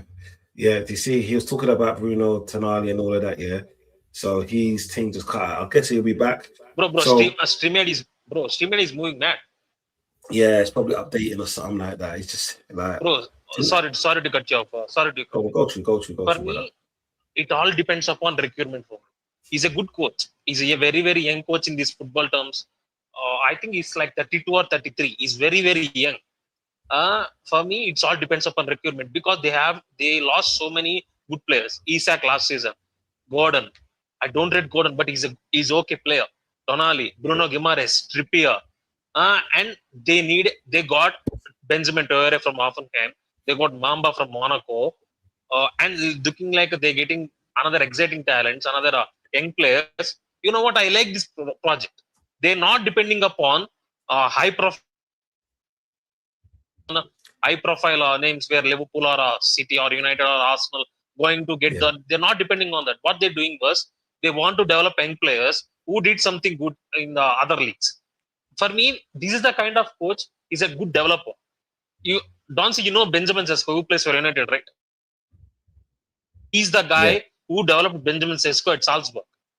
He's coached him. For me, he's a very, very coachable coach. He's like for me, his role models are Rafraniak, Klopp, and Tuchel. His model of football, it's fully Gregor pressing, attacking football. Total. It's like football. if you see if you see full attacking football, it's not like Eddie Howe or low block football. No, it's pure attacking football. He's good at tactics. He's good at management. For me, is exacting chapter. It all depends upon how Newcastle recruit. For me, the player I'm right now looking at is Benjamin Traore because I wanted him at Liverpool. I watched him at Hoffenheim. He's a very, very young player, raw talent there. He scored 10 goals, 10 goals and 11 assists. He can play. He's very versatile. He can play right. He can play left. He can dribble. He's quick. I'm looking at him like, you know what? You can develop there. Newcastle can develop. If he develops, Newcastle has another star. I will say another star there. I can see that. For me, he's not ready right now. He can develop. Mamba also same thing. He's 20. He haven't started many games last season for Monaco because of they got Zakaria and they got Lamin Kamara there. Mamba is a very, very good 6. He's not a 8. He's a 6. For me, he can also develop. It all depends upon how the recruitment works. They need an attack. They need a midfield. They need a center back. They need a goalkeeper. By the way, I don't know why Trafford hasn't sent to for Newcastle. Very, very good goalkeeper, Trafford. So the goalkeeper, that's sorted. Hornicek, yes, his name is Hornicek. I know. He got a goalkeeper from Braga, right? Yeah, him, and the other one is Jawan we signed him from Stade Reims, from Ligue 1. Yeah. So basically that means Nick Pope, I would think, has dropped down to number 3 and likely out the door. And also, I think the reason why we didn't go for Trafford and why he went to Leeds is probably, I think Man City put a buyback or something like that on Trafford's contract with Leeds. And also the salary is higher with Trafford compared to Hornacek and Jawan. So I think that's probably why we pivoted to a player like Hornacek instead of Trafford. That's why. Yeah, I can understand. For me, I rate Braga keeper. I watched Braga last season in Europa League and in a Portuguese league. I rate him. It's not my first option. There are better goalkeepers are there. You know what? He's a decent keeper. He can work it out. It depends upon tactics. It depends upon him. I hope Newcastle backs him. I hope Newcastle gives him a good talent because that stadium will be bouncing with his football. They love Newcastle like attacking football. If you remember, prime Newcastle time is Isak, Murphy, and Gordon working. That is a prime time Newcastle football with the attack, with pace, with Isak scoring goals. Midfield is working. That's for me. In terms of that, they have to back him. You can't be short-handed right now. And the way Newcastle recruitment board is working on young players, bringing them, developing them, it has to go. It can't stop right now. Yes, you got 2 to 3 young players there, young keepers, young midfielder one, and attacker, but he can't stop. I think you need at least another 4 players there. If we get another 4 players, I can see Newcastle finishing in top 8. Regardless, right now I'm saying top 10. If they can get another 4 players, I think they can finish in top 8 or top 7. Even they can get conference league. For me, this manager I will keep an eye on him. Him and Middlesbrough manager, I rate him. These both guys plays attacking football, very very good. And you guys need a defense, brother. This guy plays full attacking football. You guys need good defense and good goalkeeper. Goalkeeper is sorted. Your defense is not that great, but it can work. Right now, it can work. You got Everment injuries. That's it. Your defense is good, but injuries. Lewis Hall and Everment is injury prone. Botman is injury prone. If you Newcastle doesn't have injuries and if they develop these young players, I can see Newcastle in top finishing in the top 7 if they get another signings. But I will keep an eye on this manager. He's a good upcoming manager.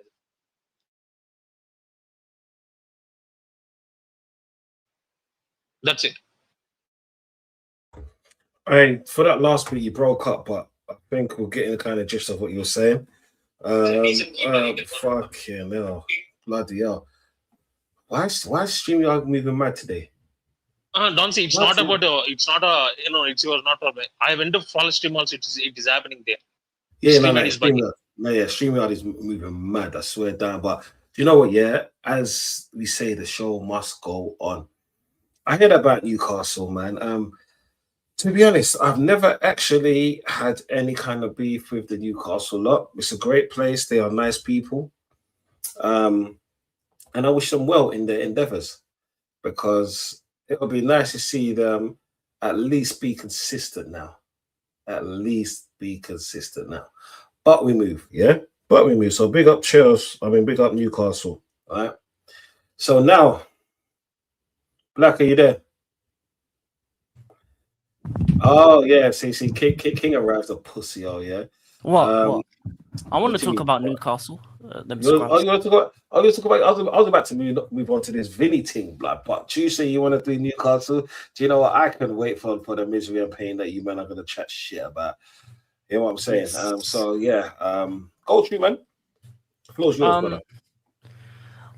I think the problem was that they kept on Eddie Howe too long, and they've dealt basically they've been because they don't get European football, and because obviously FFP Newcastle's just been ripped apart. But I feel like for me, it's a good thing because these are the same players that left you in that position in the first place, and it allows for a reset. I think Newcastle were too quick; they moved too quick.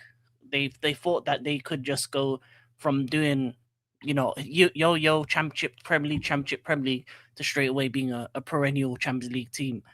It doesn't work like that. I think they need to slowly build up their resources. They need to focus on building up their young players, their academies, and I think the signings they've made this summer have been good. I like them. They're young, they're hungry, they're players that want to move to the Prem.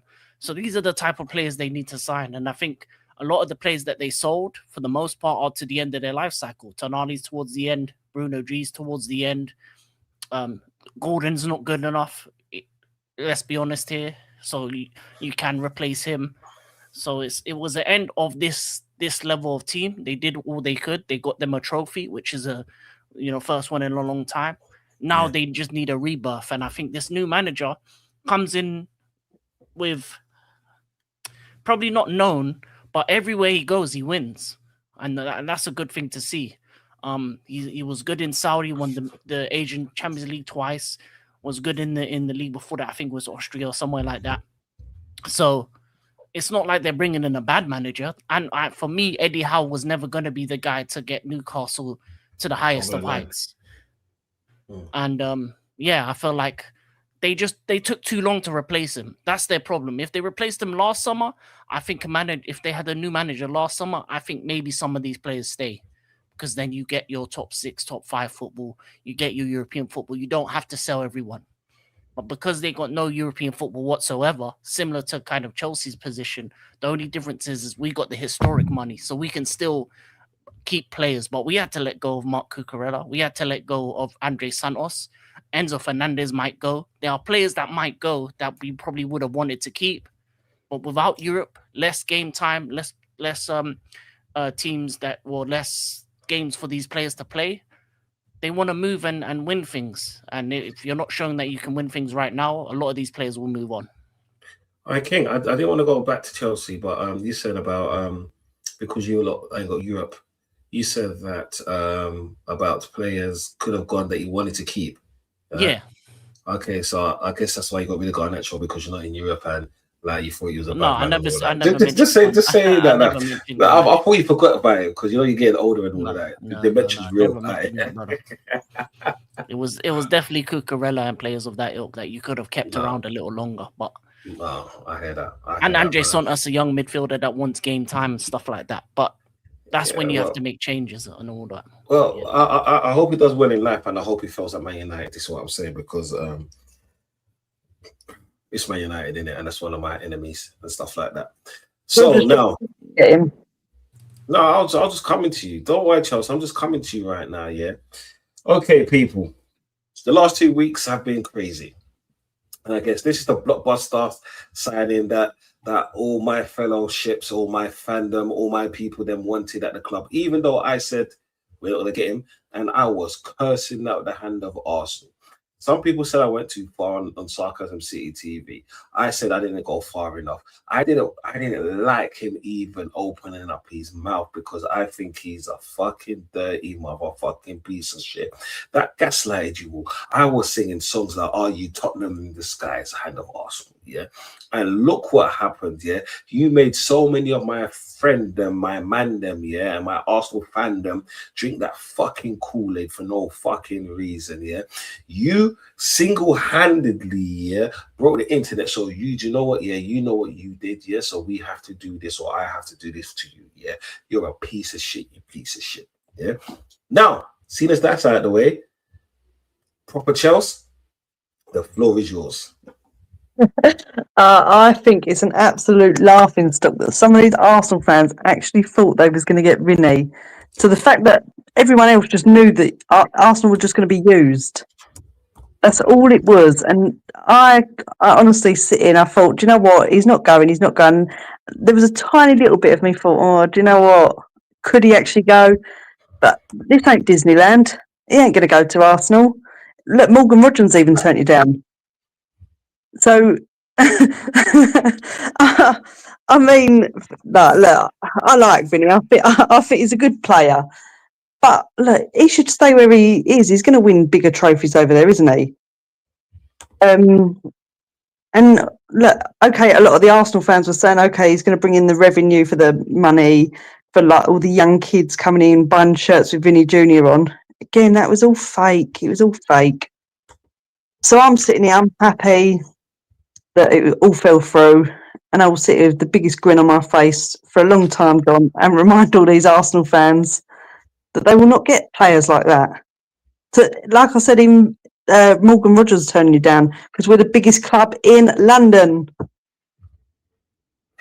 Okay, Charles, before I even rebuttal on that bullshit that you just spat, yeah. 10, shout out your thing, I know you gotta go. Yeah, obviously, good to be on. And yeah, looking forward to the new season. Obviously, my channel right here. So can check me out on YouTube and all that. And very quickly, just on the Vinny and Arsenal stuff, I didn't really think he was ever going to Arsenal. But if Arsenal wanted to actually pay the money, I think they should have. I think they should have just put in a bid already. But it is what it is for Arsenal. I think they'll still be all right with the team they have, with Bruno G, Rice, Madueke, the big guys in their team. So yeah, but obviously, yeah, my channel right here, and yeah, and I'll say it again, like the late great Keegan once said, I would love it if Arsenal do not win the Premier League. All right, Go fuck yourself, Tim. Blessings, yeah. Thanks for showing up. Yo, people, yeah, that's Tendem. All right, his description is in the header. So please go like and subscribe, show him some love as well. I'm gonna get to Chelsea's comments in 1 second because she said a lot. All right. But before I even do that, King, seeing as you're a person that's also supporting teams that snatch chains, theft, that's what it's called, that breaks laws, you know what I'm saying, and gets a little fine, that has druggies at your team, yeah, known druggies as well. And all you need is for Tony to come to your club because you know you like over the mill players, right? You have gamblers, you know what I'm saying, like and all that. You've had people that do you know how much you cheat? Your captain embodied in that with his best friend. Yeah, but that's for another stream. Yeah, if you don't know what I'm talking about, people, Terry and Bridge. That's all I'm saying. Yeah, Terry and Bridge. Right. But anyway, what's your thoughts on this whole Vinny thinking? Go on. Do your best thing. on the Vinny. I big up Rock Nation, brilliant job. You used one of the best fan bases to use for this kind of situation, the loudest fan base. I don't know who gave Hand of Arsenal that fake information, but bravo, man. He had the crowd going wild. And the thing about it is this: in the end of the day, Rock Nation wanted to get their superstar more money. And let's be honest, a club on the high just won the Premier League. The first one in 20 plus years. They thought they were, a superstar team that were all of a sudden a player of Vinny's stature was going to go there from 15 Champions Leagues to 0, from dominating the last decades to nothing. One title in 6 years under Arteta ball, under Haram ball last season.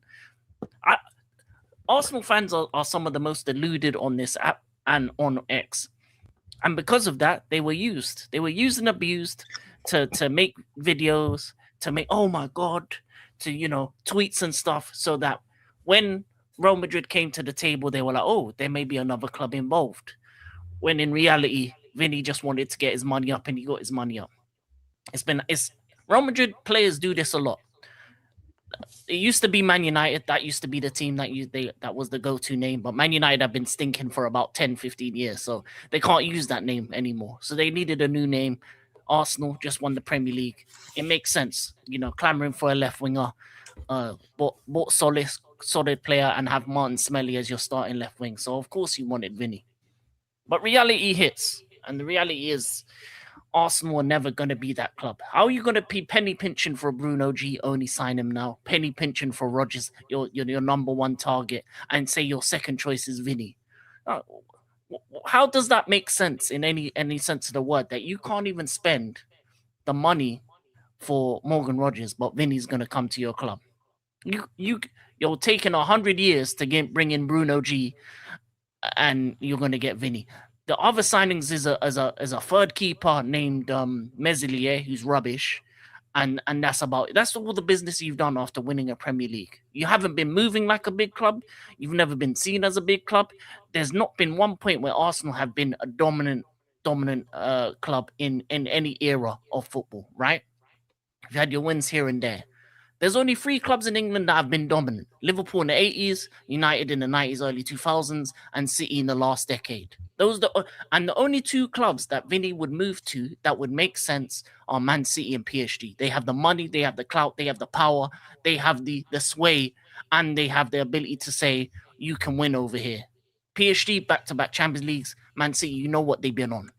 So let's be honest and let's be real. Arsenal need to know what your level is. Your level is biggest club in London, third biggest club in England, but there's a gap between you and Man United and Liverpool. And you don't have the history, you don't have the current success, you don't have anything in all of matter to be bringing in that caliber of player. You need to go a couple steps down and understand where your level is at. One league isn't going to change that. Multiple leagues will change that. A Champions League will change that. If this happened after winning 2-3 leagues after 5 years, winning a Champions League, and you had a 5-year period of dominance, which you should have had in the last 5 years under Arteta, because he's a scrub, then Vinny comes, because then he sees multiple Prems, Champions League in between as well, got to the final, semi-final, etc. He sees a manager on the up and up, doing big things, saying that he's all about winning and different methods, etc., that have led to multiple years of winning. But one Prem and one FA Cup in 6 years, is that the club that Vinny wants to? He walks out. He didn't even go and turn up to a ceremony for Ballon d'Or. When was the last time an Arsenal player even came close to a Ballon d'Or? Well, early 2000s Henry? So, since then, when? So reality hits. And I'm saying this from a club that couldn't even get Vinny. We wouldn't be a club that Vinny would go to, because we're not that club either. We haven't been a dominant club. We're not good right now. So honestly, I'm being honest as all. You wasted your time thinking that you were going to get Vinny, and you need to bring in a left-winging player, and all the left wingers are being moved. Marcolo's going, Mika Götze is going PSG. The numbers of left wingers that are going to be available in this market are dwindling. If you want Yildiz, they're asking for 120 M's. If you want you have Malik Fofana from Lyon, you have Ndai from Everton. They're going to all ask for big money. So what you should have done is got a left wing target early and moved like a big club early in the summer and said, this is what we want. These are the players we're going to bring in, whatever price we bring them in, and get the job done so that they're ready for preseason. Preseason's starting, and you haven't updated your team enough to say that you're going to retain the Prem either. So, whole lot of smoke. That's what Arsenal's been. That's what Arsenal's been the last 20 years. A whole lot of nothings. A whole lot of maybe if we signed this player, we could have. Maybe if we did this, we could have. You haven't won back-to-back leagues in your entire history, I don't think. And in the Prem, definitely not. So, I think for once, Arsenal need to understand that your ownership will never, ever allow you to move like a big club and go for a Vinny Jr. And let's be honest, the Cronkies ain't them guys, because they've had 20 years to move like big people, and they've been lying to you about Emirates Stadium, oh, it costs so much, when you always had money under the Wenger era. And this Arteta span, I'm sorry, a real club Arteta would have been gone before he even won one Prem. So reality hits. But yeah, that's all I got to say. Well, King, some things were a bit too harsh in it, but you know what? That's your opinion only. This is what I'm saying. And anyone that agrees with that, you know what? Yeah, you can piss yourselves. You get me? I'll go straight up and down, knowing that for you bastards, yeah. But it is what it is, yeah. I'm trying not to be too disrespectful right now because it's late. All right, but I will rebuttal you lot, yeah. It's okay. But I do agree with a lot of what King said, Proper Charles said, and Ten said. It's a bit hard for me to hear, but it's the reality of it. So are we saying this Arsenal team before we go into Mr. Propaganda? And I know that I'm going to have to put up the banner when Propaganda comes on. So spit your team, blood. Bro, I'm waiting for this. I just want to ask King question. You haven't answered me. I don't know. I want to ask, does Vinicius Jr. get Saka's number? Does he get 7? I want to know that. Okay. I want to know. I can answer you that. No. Wait. You can do this bullshit afterwards. Let me finish, bro.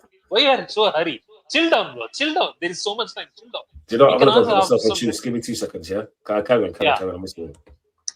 For me, Chelsea's here. Chelsea's not here. I use different words. Right now, I can't use some words.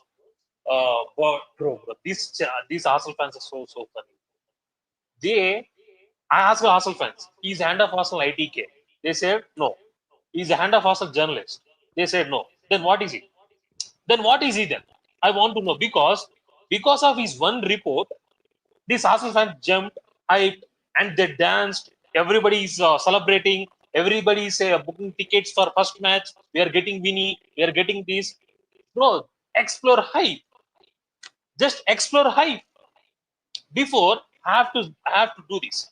Before everybody rated Vinny. Every Arsenal player say he's the best left wing in the world. No, Kvaratskhelia is not better than Vinny. He's the best left wing in the world. Now, after Vinny signed his contract at Madrid, every Arsenal fan is calling him Kirk. Every Arsenal fan is calling him Robin. Bro, the switch in his fan base, I never seen this before. From any fan base, I never seen this before. This is the first time I am seeing a fan base where switched up so instantly. I know Vinicius Junior is a good player. I know, but I said to Don, I said here also. I'm 99%, 9% sure Arsenal is not signing Vinicius Junior. It's not happening. It's not. Use, by the way, people forget David Ornstein is Arsenal mouthpiece. Before he's Ornstein is a mouthpiece for Arsenal.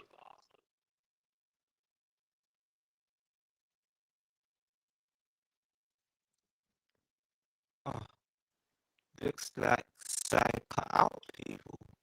Sai Can you hear me, still Glenn? there. Yeah, we can hear you now. Oh, and then it's gone again. It's gone again. It's gone again. It's gone again. Feel like the No. Can you hear me back? transfer window. Yeah, it's too much Arsenal slander. That's why. No. It's not. See, Arsenal fan is never too much better. For me, Arsenal fan is never too much. Before Ornstein is a mouthpiece for Arsenal. People have to remember that. If you go and check, nobody mentioned apart from man of Arsenal, Ornstein, no credible source said Vinicius Junior is signing for Arsenal or this doing this doing that. They never said that because everybody knows it's not happening. When was the last time a prime Real Madrid player came from Real Madrid to any other team? The last player who came to Premier League, which was Mesut Ozil, which they didn't want, by the way. They said, you know what, get out. That's why, because he came to Arsenal. Danny Ceballos, get out. You don't want. That's why he came to Arsenal. Martin Odegaard, you know what? You don't fit for us. You don't suit Real Madrid. Go to Arsenal. Bro, Arsenal is a dumping club for Real Madrid. That's it. It's dumping club for Real Madrid. They can use him. They can throw what they're. It's dumping club. That's it. It's not better than that. And one more thing is, how can this type of profile player choose Arsenal? By the way, he got so many options. He can go to PSG. He can go to Man City. He can go to United. He can go to Liverpool, Chelsea. He can choose any other team before Arsenal. Because you won one Premier League title in last 24 years, why have to choose for one title you get winning? No, it don't. It doesn't happen like that. If you get Champions Leagues another two or another two to three leagues, then I can see, you know what, they can get Vini, they can get Mbappe, they can get this type of players. Right now, it's not happening. Bro, it's use it like your ex or Chelsea is here. If Chelsea is not here, I use it so much of different words. I'm telling you. Because of women is here, I have to use my words very carefully. If not, I can use different words. But I enjoyed this so much, by the way. In last 10 to 11 days, I enjoyed so much seeing Donsi, Blacker, Turkish, TJ, everybody grinning about this, everybody suffering from this. I enjoyed it so much. You know, I ordered a popcorn, drink, seeing the tears of Arsenal fans. Yesterday, TJ crashed out. That is one of the best crashes I've seen from TJ. He got dummied by fake or David Ornstein tweet. But this is gold for me. This is the celebration stream for me. I went to the party afterwards to see after the Vinicius Junior. I went to party. You know what, bro? You have to celebrate this. These lot are doing done too much. And by the way, I have watched Turkish. Every Arsenal fan I watched him. See, I can't cook Donsi because he's the one guy who maintained the level. You know what? This is not happening. And I haven't heard Blacker's comments. I haven't been there, but I heard of Donsi comment. But in Donsi kept his cool. He never crossed the line. Donsi never crosses the line. He may be a prick and stupid, but he's never crossed the line with Vinicius Junior. He kept his cool, unlike Arsenal fans. But in terms of this, I'm so enjoying. See, they went for Ferrari. Arsenal wanted Ferrari, but they're getting Wallach's car. Donzinos, Wallach Smiths. Wallach's Ristra. Donzinos. They're getting Wallach. There is no left winger in this market. You went for a Ferrari, you went for Rolex, you went for Cartier. There is nothing there right now. You can't go right now. There is nothing, that type of profile or the type of level is out there right now. The profile I will tell you is available right now is Mudrik or Rashford. Donford. For me, your name is have to be next for Donford because I can see Arsenal signing Rashford. That means Donford has to be next week's day. We can talk about it next week. This signing for me is a best goal. I wanted this, and by the way, don't you Arsenal fans think, don't burn Vinicius Junior jersey. Keep it there. You lot told me that he's getting 7. Every Arsenal player, Saka give 7 to Vinicius Junior. You tag Saka 7 to Vinicius Junior. He's the king. Bro, you ditched your star boy. By the way. But for the guy who never came to Arsenal, you ditched your star boy immediately. You ditched your goal for your ex. Same simple thing. It's a simple thing, by the way. Your girl is not here, but you're ditched. This is so funny and stupid from Arsenal fans. It's so good to see from my point of view, from Chelsea point of view, from Prime point of view, from King point of view, sitting back and seeing this from Arsenal fans is so good in 2026. We all know he's not getting Vinicius Junior. But by the way, the Arsenal fans moving, it's so good to see. You know what? Yes, let them be. They spoke about this. They got this wild because of one fake journalist. Sorry, he's not a journalist also. One account where he posts things of transfers and of Arsenal. You know what? That is John C. favorite Twitter page. And of Arsenal. Go and check out, by the way. It's John C's favorite Twitter page and of Arsenal. Don C will be there. If you want any transfer comments, any there, Black as Don C's favorite Twitter pages and of Arsenal. You can ask Primal, he will agree. You can ask Chelsea, you can ask everybody agree. Favorite Arsenal pages and of Arsenal. You can see updates. You can this. You can do this. For me, this has to be hilarious. And one more thing is, I have to ask Arsenal fans is, I heard some songs about Vinicius Junior. What is happening right now? And some Arsenal fans said to me that we don't need Saka, we are getting Guinea. That means you don't rate Saka right now, but before that you said Saka is world class now. But you linked it with Vinny and you don't rate about Saka then. And after that, you know Vinicius Junior signed at Real Madrid. You calling me a cuck, you calling me Robin, you calling this, you calling that. You're preferring Barcelona this, you preferring Barcelona that. And by this copium from Arsenal fans is, you know what? Our name is there. We are proud. Our name is there. That's why you're proud. Bro, you haven't get player, regardless of what. You get player or not. You used him. You used Arsenal. That's it. You can't be proud for that. No. This copium from Arsenal fans is so hilarious. For me, if I go to Twitter, every Arsenal fans is crying. Everybody is cooking Arsenal. This is the perfect time and perfect way to see go. And before I close out, Don C and Blacka, if I will try to gift a Vinicius Junior jersey. Don't worry about it. With number 7 though. With number 7.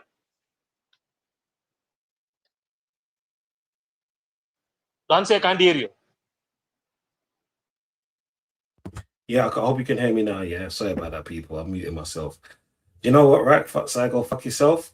The one good thing that you at least said in that was I was consistently saying that we weren't getting in, but I guess we're going to talk about that in a second because I will dissect everything that you fraud said.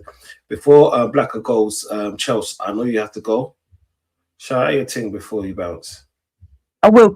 I'm just going to sing my Vinny song quickly to you all, just why I've got you and Blacker here. Are you ready? Go on. Right. Rumours flying every day, fans keep dreaming all the way. Headlines said he'd wear the red, but now these hopes have gone instead. Every window, every claim, people talking same old game, same old stories fade away. Vinny J not signed for Arsenal, that's just football, nothing personal. Dreams are big, but deals can fall. You can't always get them all. He is staying at Madrid. Hang on, where did I get to? He's staying at Madrid while Arsenal chase a little yid. The rumours come, rumours flow, but this one just didn't come true. Yeah, and also, who run it for you, Revy? Yeah. Hey, Charles. No, Charles. I've done that my bloody self. That's something like what Ravi would have done. Charles, hey, don't get off your day job, love. Do you see what I'm saying? Like, you're a fraud. Shout out your thing, you idiot. But big up, man. I appreciate you having me on, John, as always. You What's can that? find me Proper Chelsea 94 on YouTube and over on TikTok. It's Chelsea Talks Football, and I'm nearly at 10k. I'm nearly there, guys. Come on, Charles. Finally heading that way. But obviously, like I've said, next season when the season starts, I will be doing a bit more on YouTube. Hopefully, if I finally get the stream working, because last time, the other day when I went to do a stream, I absolutely fucked it up completely. It happens to the best of us. Happens to the best of us. But people, man, Chelsea's description is in the title, or her name's in the title. So please go on, like and subscribe to her thing, and go over to TikTok as well, because I do jump on her lives at times when I've got a little bit of free time for a little piece. That's what I'm saying. Show her some love, and thank you for jumping on. She's a fraud, but you know what? Yeah, there's only one proper Chelsea out here, and she's there. Have a great night, Champions Chelsea. of the world. Love you all. Speak to you Proper soon. fraud. Yeah, Yes, friggin' sir. nonsense. Proper. Come to me when you've got Champions League. Goodbye. Go to sleep. Yeah, bloody hell. Yo, people. DJB, thank you for the raid. Manager respect and all of that. If you're listening right now, make sure you hit them likes and smashing that subscribe. And if you're in that mood, please share. You know what I'm saying? And also, apologies for the echoing. StreamYard is moving crazy, but as they say, the show must go on. You know what I'm saying? We're letting no one stop us, not even that video transfer bullshit saga. Yo, Blacker, what are you saying about that before I go to prayer? Bruv. It was fun while it lasted, isn't it? Like, Yes. the rumors had us, a lot of us, in a tailspin. Some people more so than others. Some people were certain we were getting Vinicius. Me, I gave it a 20% chance. And my 20% was more so based on the report that Real Madrid weren't going to up their offer. And Yeah, that that's was not- the only way that deal was going to go through. Yeah. If Real Madrid upped the offer, we knew what was going to happen. Anyone with common sense knew he wanted to stay at Real Madrid. Yes, it's a valiant effort, as they say. We put our hat in the ring and we didn't get the target. But now we're in big trouble. Because where do we go next? Where do we go next? This is what people are failing to understand. We might start the season with Martinelli, Madueke, and Kai Havertz as a front three. This is a real possibility. And that is not good enough. I would sell all three today. If the offer's correct, well, I don't even care. I'll get rid of them because those three players, they've shown time after time. Madueke, he showed time after time in 1 year. Imagine that. In 1 year, he's shown time after time that he's negligent.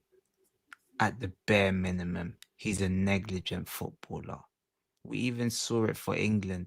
He went round the goalkeeper and said, you know what?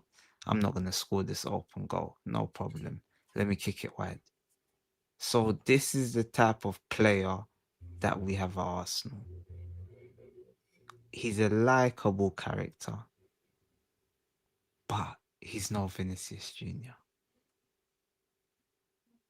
So what next for Arsenal?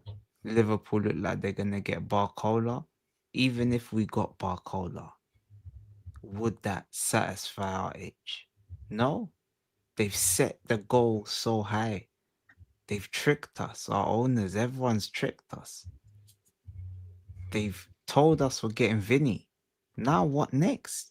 They're going to have to just start putting in bids because we need a superstar. And you flirted with the idea that he was going to get Vinny. You better bring someone in. I'm not trying to wait. We're getting reports Arsenal was looking at Krupi, but now he's injured for 3 to 4 months. What? Why are you telling us that? We know Krupi's been injured for like 2 weeks now. So that I don't know what's going on. I hope that we have someone in mind because the time's ticking. The season starts in about 2 weeks' time. So we gotta act fast. That's the truth of the matter. We gotta act fast. The longer it takes, the less options we're gonna have. And and I'm just looking around the market. The options seem like Nusa, Mika Gotts looks like he might be going to PSG. Nico Williams, Barcola might be going Liverpool. Liao, a bargain. Rashford, a cut price still. Hell no. So where do we go? We're stuck in a month. We're now questioning whether we should have paid that Your mic's moving mad. Your mic's moving mad, blood. Yeah. I mean, we got a guy that just returned to football that you were interested in before. Go fuck yourself. Or Pedro Neto. Go fuck yourself. King, you forgot it. Mudrik, see, Arteta wanted Mudrik, by the way. Before Chelsea got him, Mudrik wanted. No. Hey, bruv, it's like I see Mudrik as, you know that chick that you wanted when you was younger? Yeah, when there was a prospect. And then they got old, yeah, and they got like six babies with 10 baby fathers. You know what I'm saying? May not make sense. We don't want that shit. Yeah, but sometimes for the sake of your younger you gotta hit once at least. So Mudrik on no. No. Just for the sake of for the sake of teenage you just gotta hit once. No. My man don't want that STD. No. Don't see. You have to try the. See, you have to see. Sometimes you at first date or second date you have to try them. See, Mudrik will be second date or third date for us. You have at least give it a try. Yeah, man. You have to give it a try. I shut up. You must have got gap pose, is what I'm saying. Shut the fuck up, man. You don't talk to me. You know what I'm saying? Bro, Yeah, Spurs may be getting them. Yeah, okay, cool. Spurs still getting them. But you got to bought no one in it. So let's talk about it. This Vinny stuff, right? The reaction online is weird. So Arsenal are, supposed to be this big club and stuff. But the way Arsenal fans are reacting about Vinny and saying things like, take the 7 off Saka, Saka, do the honorable thing, and people are crashing out because Vinny wanted to stay at Real Madrid, like we all knew. People crashing out for Fabrizio because he reported the truth. Like, Arsenal are supposed to be a big club. You've been here before, bro. Like, this you're not Spurs. Like, you've been here before. Act like you've been here. Act like you've been to the club before. Act like you've engaged with bad bitches before. Why are people crashing out? And I'm seeing like respected big Arsenal content creators crashing out about this. It's weird. All right, Prime. Do you know what? Yeah, I'll give my take in a second, right? And that, but I want to have to go. Vinny to Arsenal, right? I knew it wasn't gonna happen because we talked about this on Mud Brothers like 2 weeks ago. I knew it wasn't gonna happen. Yeah. But I also knew if you guys could actually secure him, this would show like, a big statement to go win this Champions League. But but you guys weren't gonna it was obvious you guys weren't gonna sign him. But why? If you guys are gonna crash out towards Berta and Arteta for not actually doing what's required to sign the guy. Don't crash out at Vinny and saying that calling him a cuck for wanting to stay at the biggest club in the world. It's Real Madrid. You don't leave Real Madrid. You get pushed out of Real Madrid. Okay. Facts. No one ever chooses to leave Real Madrid. Even Ronaldo didn't leave Real Madrid because they weren't willing to give him what he wanted in terms of money. No one leaves. So I don't get the crash out towards Vinny and stuff. Like, just I don't know. I think it's weird. I'm not gonna lie.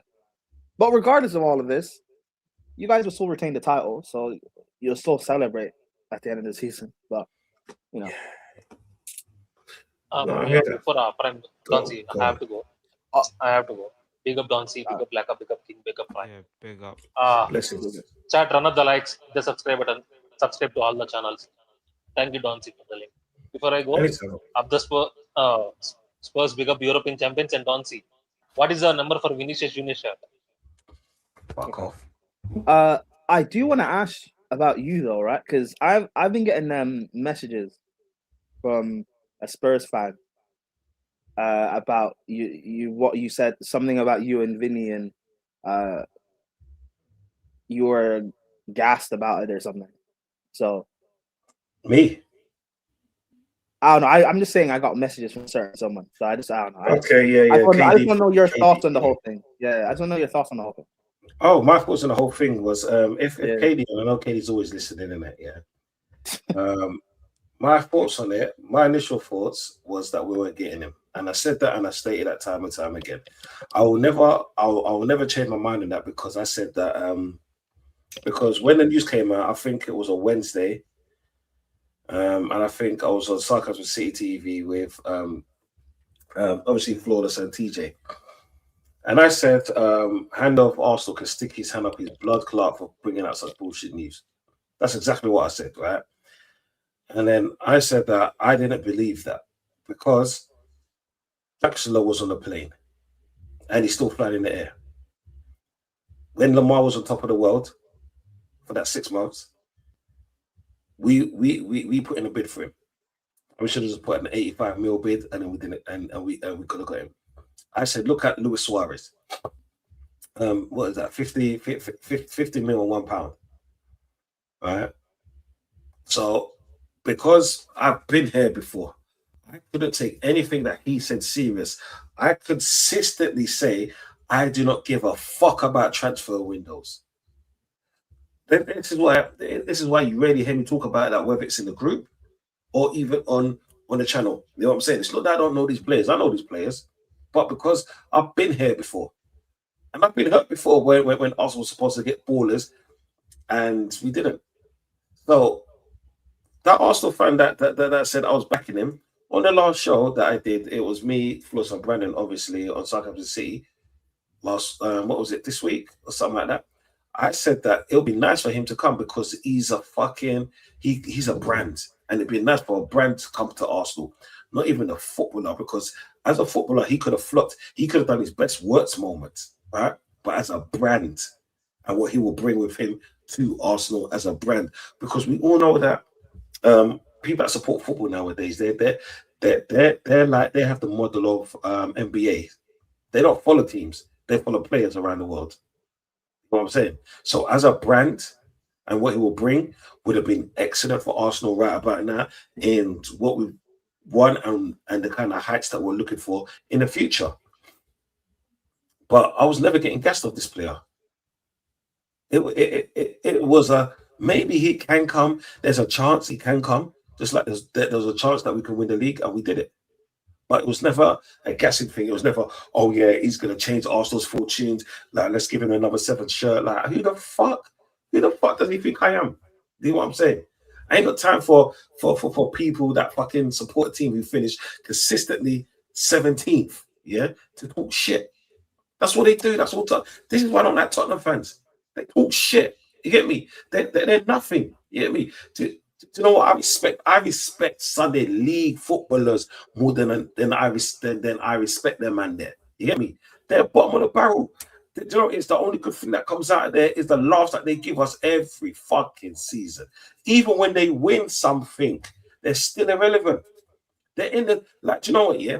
You know that girl that hangs around with bad bitches, right? And she's just around them because they don't want to break her feelings and tell her that she's good off. But you know what I'm saying? That's fucking Spurs. And they got fans got the audacity to even open up their mouth. But because they're spending money. You finished 17th twice. Of course you're gonna spend money, you pricks. But you're still gonna be nothing. And then people want to hype about, oh yeah, Arsenal got turned down by Vinny Jr. coming from the biggest club in the fucking world. Like he said, you said it. Numerous people have said it.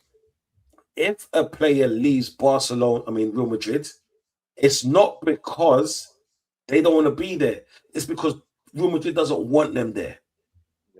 It's as simple as that. Look at Tchouaméni, Camavinga. Like, they don't want to leave. Real Madrid, part of why they couldn't sign Rodri is because they couldn't raise up the money. Because Camavinga, Facts. Tchouaméni, no one wants to leave. Okay, okay. Let me give some history right now. Yeah, I remember back in the day when they had ballers at their club. Yeah, when they had fucking. Do you know just after Kaká, when Ronaldo came, they had Benzema, which has been there for fucking many moons. I swear he grew up there, and then they had Higuain, yeah, as strikers. Yeah, Arsenal was in for both of them. Arsenal wanted both of them at one stage. We wanted Benzema more than Higuain, but then Higuain didn't want to leave. Yeah, but then because of Ronaldo coming, they had to get rid of one of them, and Benzema would sacrifice what he did to make Ronaldo good. That was in the contract, right? So they got rid of a striker called Higuain to Napoli. They got rid of him. He didn't want to go. They got rid of him. That's what they do. If you're not good enough, look at fucking Di Maria to what was it? Man United. Look at Robin to Man City. You know what I'm saying? These were skillful ballers. When a player is over the mill, they get rid of them. Look at Ramos. Look at Casillas. Yeah? These are ballers now. People forget that. And then, you see, I don't know what's worse. People so stupid, yeah? So stupid to be like, oh yeah, because Arsenal didn't get Finney. The reason why they're laughing at that shit, because they would have been shitting their pants if he did come. It's more relief for them than anything. Yeah? That's to the rival fans. Rival fans, I expect all that bullshit. It's my own fans that irritate me. Because I get it, that like it's the hope and the wanting and the coping. I've been there before. This is why I can stand at the same standpoint that I always say I don't give a fuck. It's nice to know that we're even linked to a person like that, yeah? Because in business, I would do the same. If someone headhunted me, I'll go to my boss, yeah? And I'll be honest with them. I'm like, look, right, they headhunted me. This is what's on the table. If you can match it, I know what's going on here. I see the progress that we can make, and I can see how we can go forward. If you can't, I'm going to them. The ball's in their hands. Real Madrid are smart enough to understand that Vinny, he's a great baller. He's a world-class talent. I'll never take that away from him. But he's more of a superstar than his talent precedes. That's what he is. And they know that once he's there, they're going to sell shirts. All of his followers, they're going to be following Real Madrid. So who's that going to benefit? Right? And this number 7 shirt bullshit. Like, yeah, give him the number 7. Are my fucking fan base stupid? Yeah? And it's not even about acting like a big club, acting like this, because we all know at times there's players that are bigger than every single fucking club. Players come in that are actually bigger than club. Who would ever know? But if you've watched football, yeah, from the Shearer days, when Shearer went to fucking Newcastle were on top of the world.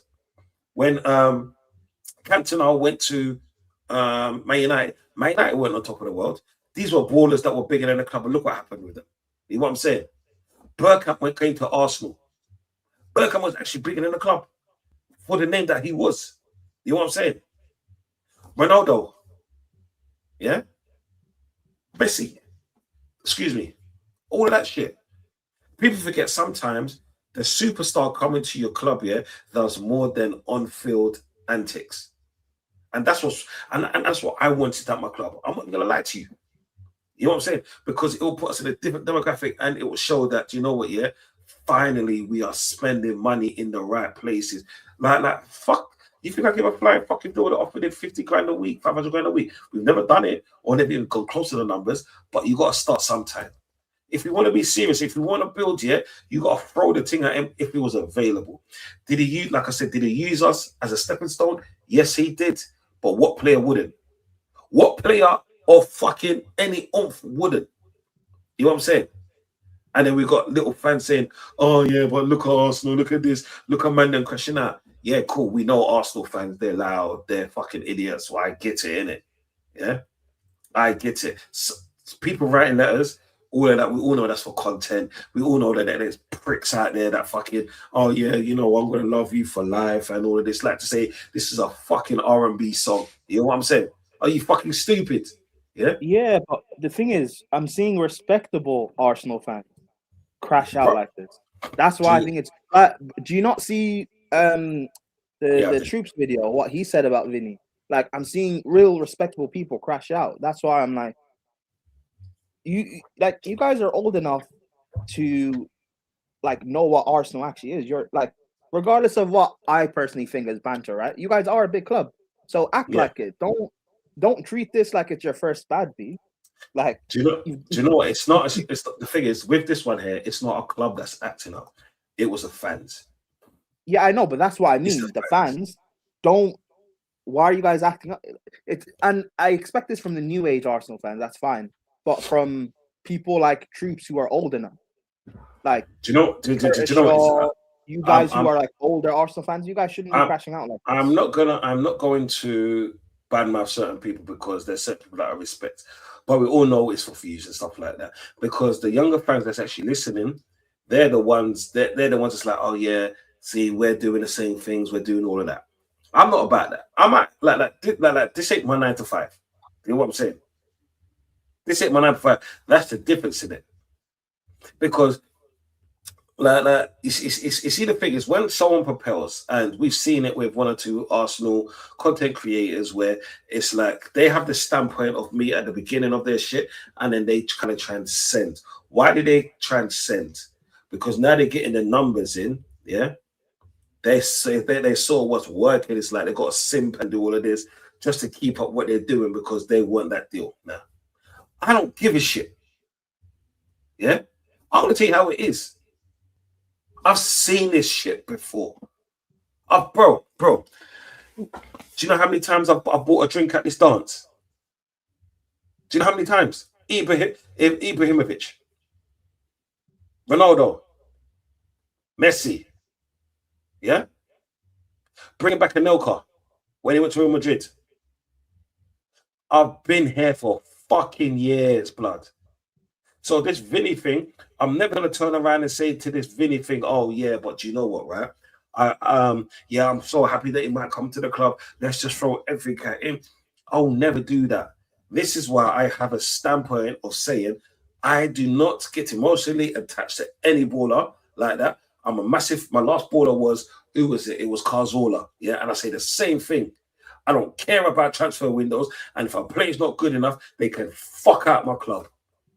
You know what I'm saying? Because I will still be here after they're retired, yeah, and doing their own thing. You get me? I will still be pumping money into this club. Yeah, well, my kids will when they buy me an Arsenal top every Father's Day and all of the rest of it. Yeah, but that's not here or there. It's these fans, it's these so-called, like, a lot of the content creators, and a lot of them, man. A lot of them, I watch them and I laugh. I laugh at them because off camera, you know, half of them ain't even saying that shit. This is what gets me, because the new school ones that's coming up, right? And fair enough, they're hype. They haven't been here before. I've been here before. And for me, if people listen to me, do you know what? I'm grateful. I'm so grateful. If people like and subscribe and share and all of that, I'm really grateful. But if they don't, who gives a shit?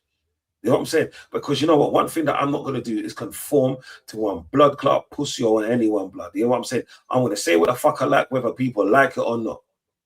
Yeah? Because that's just who I am. You know what I'm saying? This is why I could not get involved or even get hyped about the whole Vinny thing. It's like this, yeah? Okay, I'm going to put this in a relationship terms. A lot of female likes to or wants to have a boyfriend and get married. That's the idea. But the reality is they're fucking toxic. They can't even hold a man more than 6 months. Now, that's the reality. Yeah? The idea of Vinny coming to Arsenal was great. But the reality was he wanted to be a lot closer to Mbappe. And I said this how fucking long ago? You know what I'm saying? We had this conversation back in February about him being out of contract or coming up, his last year's coming up. Will Real Madrid sell him? Do they need to sell to buy more players because of PSR factors and all the rest of it? And they want to build a team because they're so shit in the league. We had this conversation, but we never once said that he's going to come to Arsenal simply because don't think Arsenal paid the team. Yeah. And 2, PSG is on the Channel Tunnel. Yeah. The reality of it is, I'm just tired of transfer window. I just want to start a league up, man. I want to buy it, like I said, yeah. We're gonna start the league with Martinelli and Zolis. You know what I'm saying on the left, right? All of this chain snatching with fucking Rogers. We didn't want Rogers. We weren't willing to pay the money cash. We wanted an IOU or a HPT. You know what I'm saying? We weren't willing to do that. You man was, yeah. So you man got him. And the thing is, yeah, some people are so fucking stupid. Do you know why? Any team can get any player if you're willing to pay the money. Just remember, I saw Barcelona, yeah, Bojan go to Stoke City. Many people don't remember that. Madness. Yeah. A lot of the youngers in the chat or whoever listening to this don't even know who the fuck that is. He was a baller at fucking Barca. He got injured a few times, but he went to Stoke City. Stoke City under Tony Pulis. If you're willing to pay the money, you can get the player that you want. Arsenal just weren't willing to pay it. Simple as that. This is why we got Rice and City didn't, because we was willing to pay the money. Yeah. And just remember, yeah, if anyone don't actually believe that, yeah, tell me a player in 2026 that's loyal. Tell me one player. I thought Trent was, because Trent was a diehard for Liverpool, but yet he ran his contract down, learned Spanish, then went over to Spain. Yeah, that's what loyalty gets you. Means more. What can I say? Anything else? Well, one player that's loyal. There's very few, but we got Reece James, so can never be Trent. But that's more he injuries. Can't believe he's got a 200 bag contract with being the hospital Injuries. patient. He Yeah. ain't leaving. I'll be real. He's This like whole Phil Reece James- Jones. This Reece James' loyal stuff is bull. If Real Madrid really wanted him, he'd go. I'll be honest. Facts. I'll It's be his so injury honest. record. That's why he's still Real there. Madrid, Real Madrid put down the raw peas. He's leaving, bro. Chelsea's a mess. I'll be honest. Yeah, it's true. It's one of those things where, like, when you're an injury prone player, to stay at your club is massive.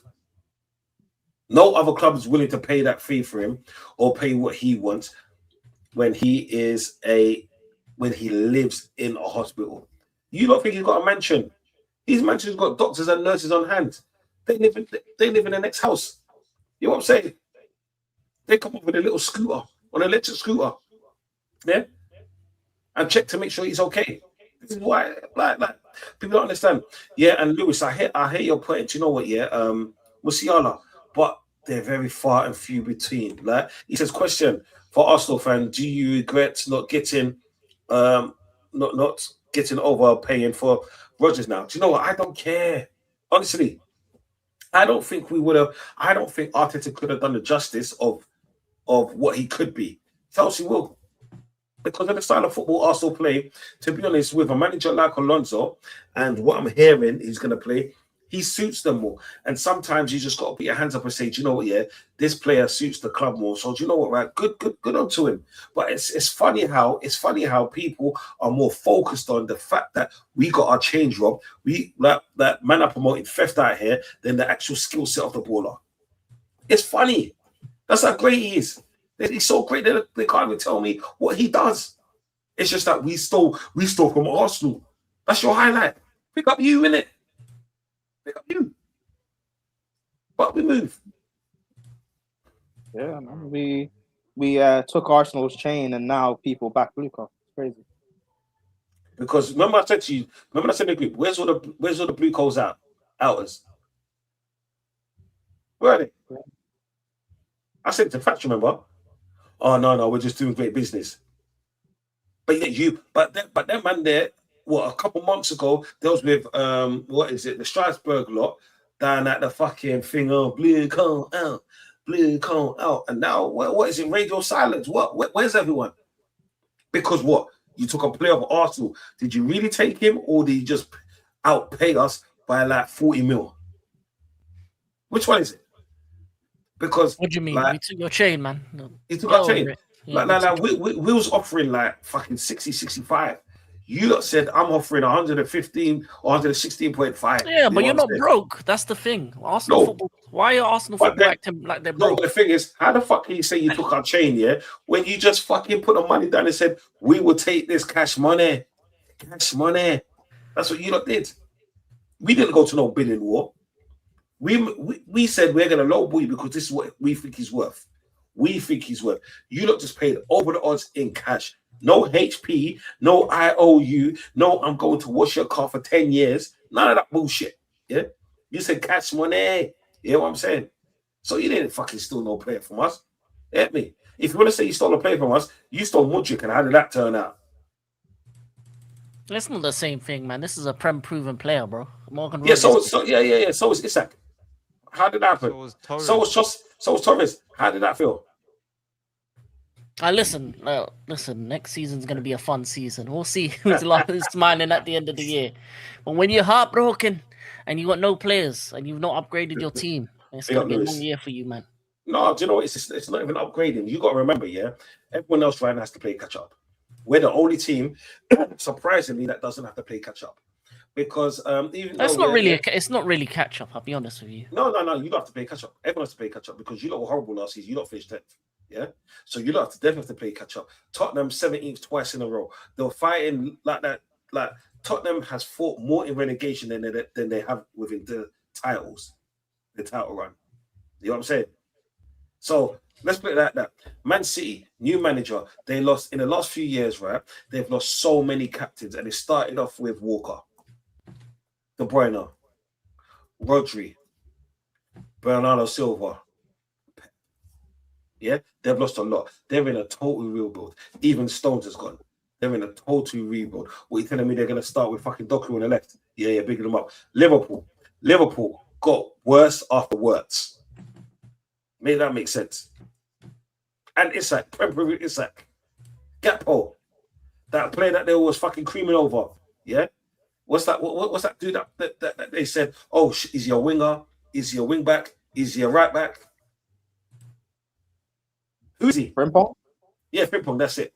So like we're the only team, in my opinion only, that's more stable than everyone else. We're coming back off the what is a Premier League win. Yeah, we got to the final, right? We took it to penalties, yeah, which is we didn't win it. It is what it is. No one cares about seconds, yeah. But not much has changed at Arsenal. We got rid of some of the deadwood. Jesus, I heard he's on his way to who is it, Napoli or one of them clubs there. Yeah, Hurry the fuck off, yeah. Zinchenko never will play for my club again. Hallelujah. You know what I'm saying? All we need to do now is get rid of Reece James and fucking that fake Vieira. This is what I'm saying. This is why they say certain Vieiras should be black. It's what it is. I said it. You know what I'm saying? It's what it is. Yeah, because they're the best ones. Yeah, when you start bleaching out this thing, who shouldn't be black? No. The name Vieira. This is what I'm saying. The only player I respect is the black one. You know what I'm saying? When you start bleaching out and washing the thing out and trying to get to the colonizers, yeah, we see what happens. You know what I'm saying? You're still on the books for no reason. Yeah, fuck off. You scored one good goal. Fuck off. You get me? You're still at my club. Yeah, I'm not here for this shit. You know what I'm saying? Let's start the season. Let's see who we're gonna bring in, and then we could talk to man. I don't want to hear about no hypotheticals. But getting back to the point, like, is it a shame that we didn't get Vinny?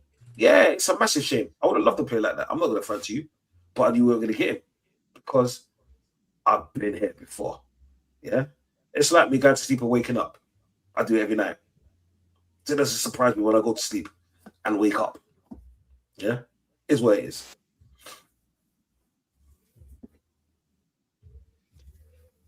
Yeah, man. Bruv, it is where it is, isn't it? It's you see the people that said, "What is my mic all right now?" Yeah, it's Mike's all blessed, good, all man. good. It's blessed, man. Yeah, It's not even man. echoing. Okay.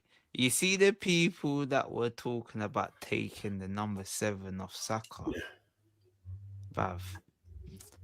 That's like a 6-month ban.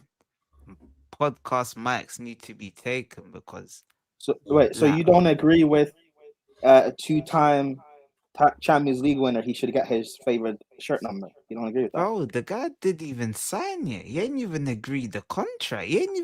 We ain't even put down the money for Real Madrid. This is That's like crazy. me saying, I don't even know who's number 10 for Arsenal. Who is number 10? Eze. Eze, yeah. That's like me saying, Messi number 10. How is Messi coming? Like, it's delusional.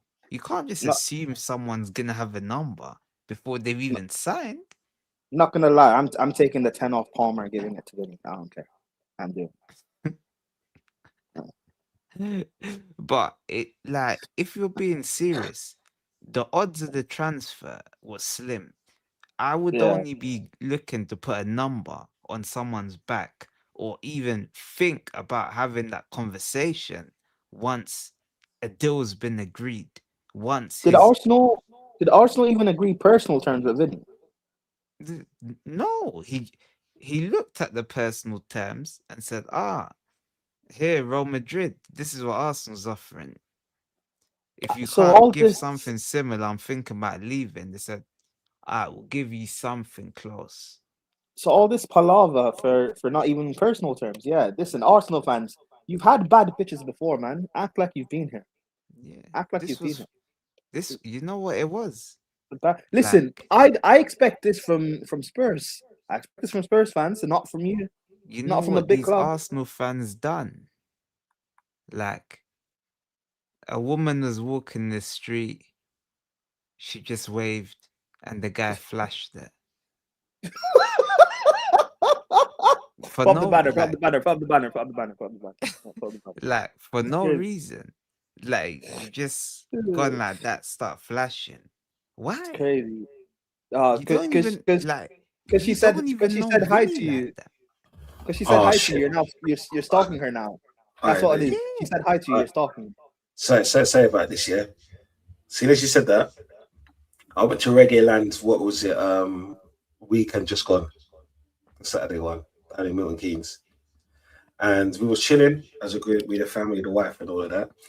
And then one chick was walking past. She was drunk, and then she must have missed her step.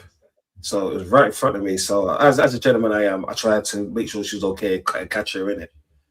Believe she was wearing one of those maxi dresses with the single straps in it. Yeah. I caught her, but a boob fell in my hand. Crazy. Hey. Her boob was in my hand, bro. Her boob, sorry, I just did this when I left, did it? Her boob was in my hand. I had my brother on the left side and my wife just to the right of me, and my little cousin there, and my kids, yeah, and a few friends and stuff like that. I looked. I stopped. I swear down, I stopped here. And then I was like, are you okay? Yeah. And then everyone started laughing. I was like, oh, for fuck's sake, why are we? You couldn't make this shit up. Do you know what my wife said to me? She said, oh, how do you feel like? I was like, what the fuck? He laughed it off though. That was bad. She said, huh? But what was your answer though? What was your answer? I just said that he's got water. I just got water. I just washed off my hands in it. Like that's gonna do anything, in it. He tried to bust. You He see? tried to be a smooth criminal. Yeah. You see, Don C's been here before. He didn't answer. He's been here before. Yeah. But I don't get what a woman's boob has to do with Vinny not signing to Arsenal. But, Oh no! Because he was talking about flashing and everything and stuff like that. We went hand in hand with it. Yeah. So obviously SSB walked into a madness. So basically those guys SSB, I was just saying, Vinny was just. This is the Vinny situation. Basically, Vinny just said hello, and Arsenal's fans started flashing. Started even dropping down on one knee. They started stalking her, bro. They started stalking. Yeah. Nah, those throwing rings, please, number 7.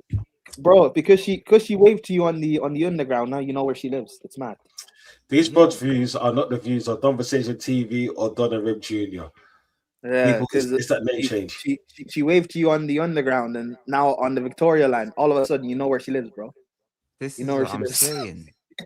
Like, you know her address. You know, like these, some of these Arsenal fans, they was at the top of the train planking like that, just there following the train, crawling across on on their front trying to get to the Get you to know it, yeah, the man. you know the bit where you can go and change Yeah. carriage. Hey, if you Arsenal fans were saying, hey, if you don't give me your number, I'll jump in front of the train. I'll do it. I'll do it. I man had rings. Man had rings, you know. I can't believe it. A Yeah, man was on his mate. knees for Vinny. You're saying man had rings, yeah. It turned out to be a suffer ring. You know what I'm saying? 'Cause now they're fucking suffering out here, blood, with all you fucking frauds, yeah, with receipts. Or a full on bouquet as well. Bro, bouquet. They Man had should the have cashed best. bouquet. Man said, I heard Stan Kroenke and and Arteta went to the meeting with Vinny and Rock Nation in bridesmaid dresses, fam. These You frauds can't. views are not the views of Donversation TV or Don TV, but just to let you know again, yeah. People were saying, oh, let me see if what I'm about to say is the views of Don C or not. People were saying when Arteta knocks, people listen. You know, that how could Vinny turn down Arteta? He's gonna sign. The Arteta Like, cool. yeah, man. The Arteta knock is different. It's different. Bro. You know, like he probably got that call. Hello, Zaka. Oh, did you kick him before he said something bad? No, I didn't even kick him out, bro. Like I think StreamYard just kicked him out because he was gonna say something crazy. Fuck, you know, people. Black will be back in a second. Oh yeah, and as I say his name, he returns. Hey, that was the perfect. I said hello, and then StreamYard kicked me out. That's basically what Vinny done to Arteta. You can't even make it up. I swear to you. I was gonna say hello. I can't hear you. Yeah, man. I don't know if you know have ever done that to someone. You know, they call you. Yo, You know yo, those- I can't hear you. G. I'm on the ground. I'm on the ground. You know those telemarketers that call you. Those fraud telemarketers. That's what always, Vinny said. Yeah, they're always calling, man. The Indian call centers, man. they're calling, man, and they're telling me about what's it called? Upgrade for free. Yeah, man. What's his name? Hey, Vinny, I I forgot what it is. heard you. Vinny, I heard you need a new club. Vinny was like, "Who's this? Who's this?" But saying all of this, I hope his chin melts off though, and he loses his No. teeth. All right, brother. Oh. Message me, yeah, and I'll send you the link. I know. Be careful, bro. You don't want a Saeed thing now. Yeah, done. No, that's what I said. Message me. That's what I said. Message me and send me the link, innit? That's what I said. Message me. Because we know what going, yeah. You all know what going. And I'm waiting You know who that patiently. is as well, isn't it? Who's that? Bro. Oh, yeah.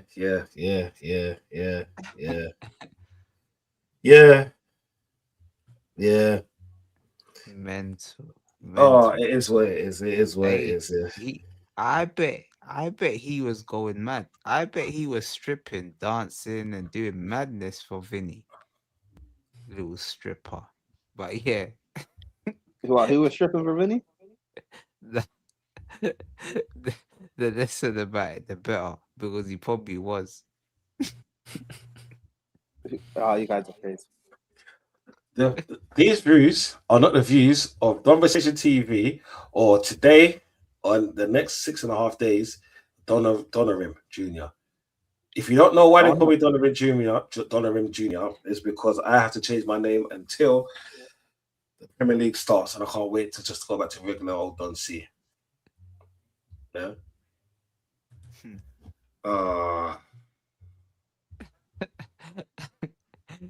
Hey, what you say, bro? The stalkers. This is what I mean about the video. A man would have said this to Vinny, you know. Oh my God, Vinny lives at number 157, Real Madrid way Real Madrid way. or number 7. He lives at number 7. Vinny lives at number 7. Real Madrid way. And I'm surprised the Arsenal fans didn't send Vinny houses. Vinny, please. Can we got a house for you, number 7 in Barnet. Number 7 near London Colney. Or, Hey, furthermore, just live in N7. perfect. N7, number 7. You can't go wrong. What 7 7 number HD. plate as well? Yeah. What's the Hey, luckiest number? What's the luckiest number? Lucky number 7. hey, Vinny, it's okay. You can have Saka's house, bro. When you move, you can take Damn. Saka's house. Hey, but you lot see as well. They started tracking the agent's flight. Oh my god, he's coming to London. He's You coming guys to have been, London but Arsenal have been doing that. Arsenal fans have been doing that, bro. with Isak. But bro, even before that, with Aubameyang, you guys have been tracking flights. That's why I keep saying you guys have been here before. Why do we like at least agree personal terms? If you guys were this cast about the personal terms, I'd understand. I'm not gonna lie. But you guys didn't even agree personal terms. So like what we doing? You're a big club. Don't you're not. If Spurs fans were reacting like this, I'd understand in it. They're starving. They've not dealt with anything good. So but you guys know better. Yeah, I know, and this is why I always have the standpoint, because I can't talk, even though I'm always getting shots for what my Arsenal fellows say. It's hard for me to get excited about certain things, like I said before, because I've been here before, like, and like all you men them know me, like I don't overdo it when nothing's guaranteed. I'm all about the guarantees in life. You know what I'm saying? I'm about lads, like let's just keep it cordial and stuff like that in the chat. That's what I'm saying. Like, I'm gonna have to time you out, bro, because you're actually moving mad. Yeah. Like I'm not doing that out here. All right. If you want to listen, if you want to talk and all of that, I'm here about that. But I'm not about anyone moving mad in the chat and like disrespecting anyone. Like whatever. Let's just keep it football right now. For me personally, I can't overreact to a situation. Like I said, that's not a guarantee. If it was like a Bruno G situation, which I knew in my heart of heart that we were going to get him or even winning the league, I knew he was going to do that. You know what I'm saying? So I would always like back that. When it comes to the whole Vinny thing, I knew that from day one that he wanted to like get a new contract, get a lot closer to Mbappe and all of that.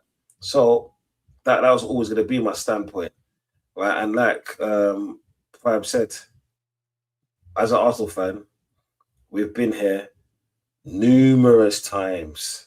Yeah, it's boring how many players we've been linked with in the past, and it's like, could we have got him? Should we have got him? Motherfuckers, we got him to Vardy. After we won the Premier League, yeah, Arsene Wenger wanted him, and he said no. You know what I'm saying? Jamie Vardy, come on, people. So, for me, I'm all about guarantees when it comes to Arsenal. With Declan Rice, I knew that the only way we was going to match with Man City was because we outpaid them.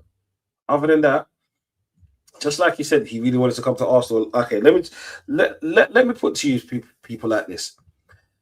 When Chelsea got to Aubameyang, he put out a statement, nothing personal. Yeah?